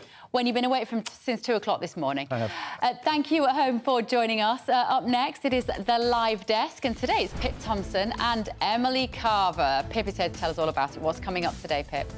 Hello, it is a packed programme. We will have the latest on this breaking news that within the last hour, the first asylum seekers have moved onto the Bibby Stockholm barge and more are expected later today. Lots of analysis of that. Plus, were you affected by that washout at the weekend? It is getting better this week. We'll tell you more shortly. But first, here is more on the weather with the forecast. That warm feeling inside. From boxed boilers. Proud sponsors of weather on GB News. Alex Deakin here with your latest weather update from the Met Office for GB News. A few showers scattered about today, but most places will have a fine Monday. The wind's light, bit of sunshine at times coming through. We will see a bit of cloud and rain coming in across the south tonight and tomorrow from this weather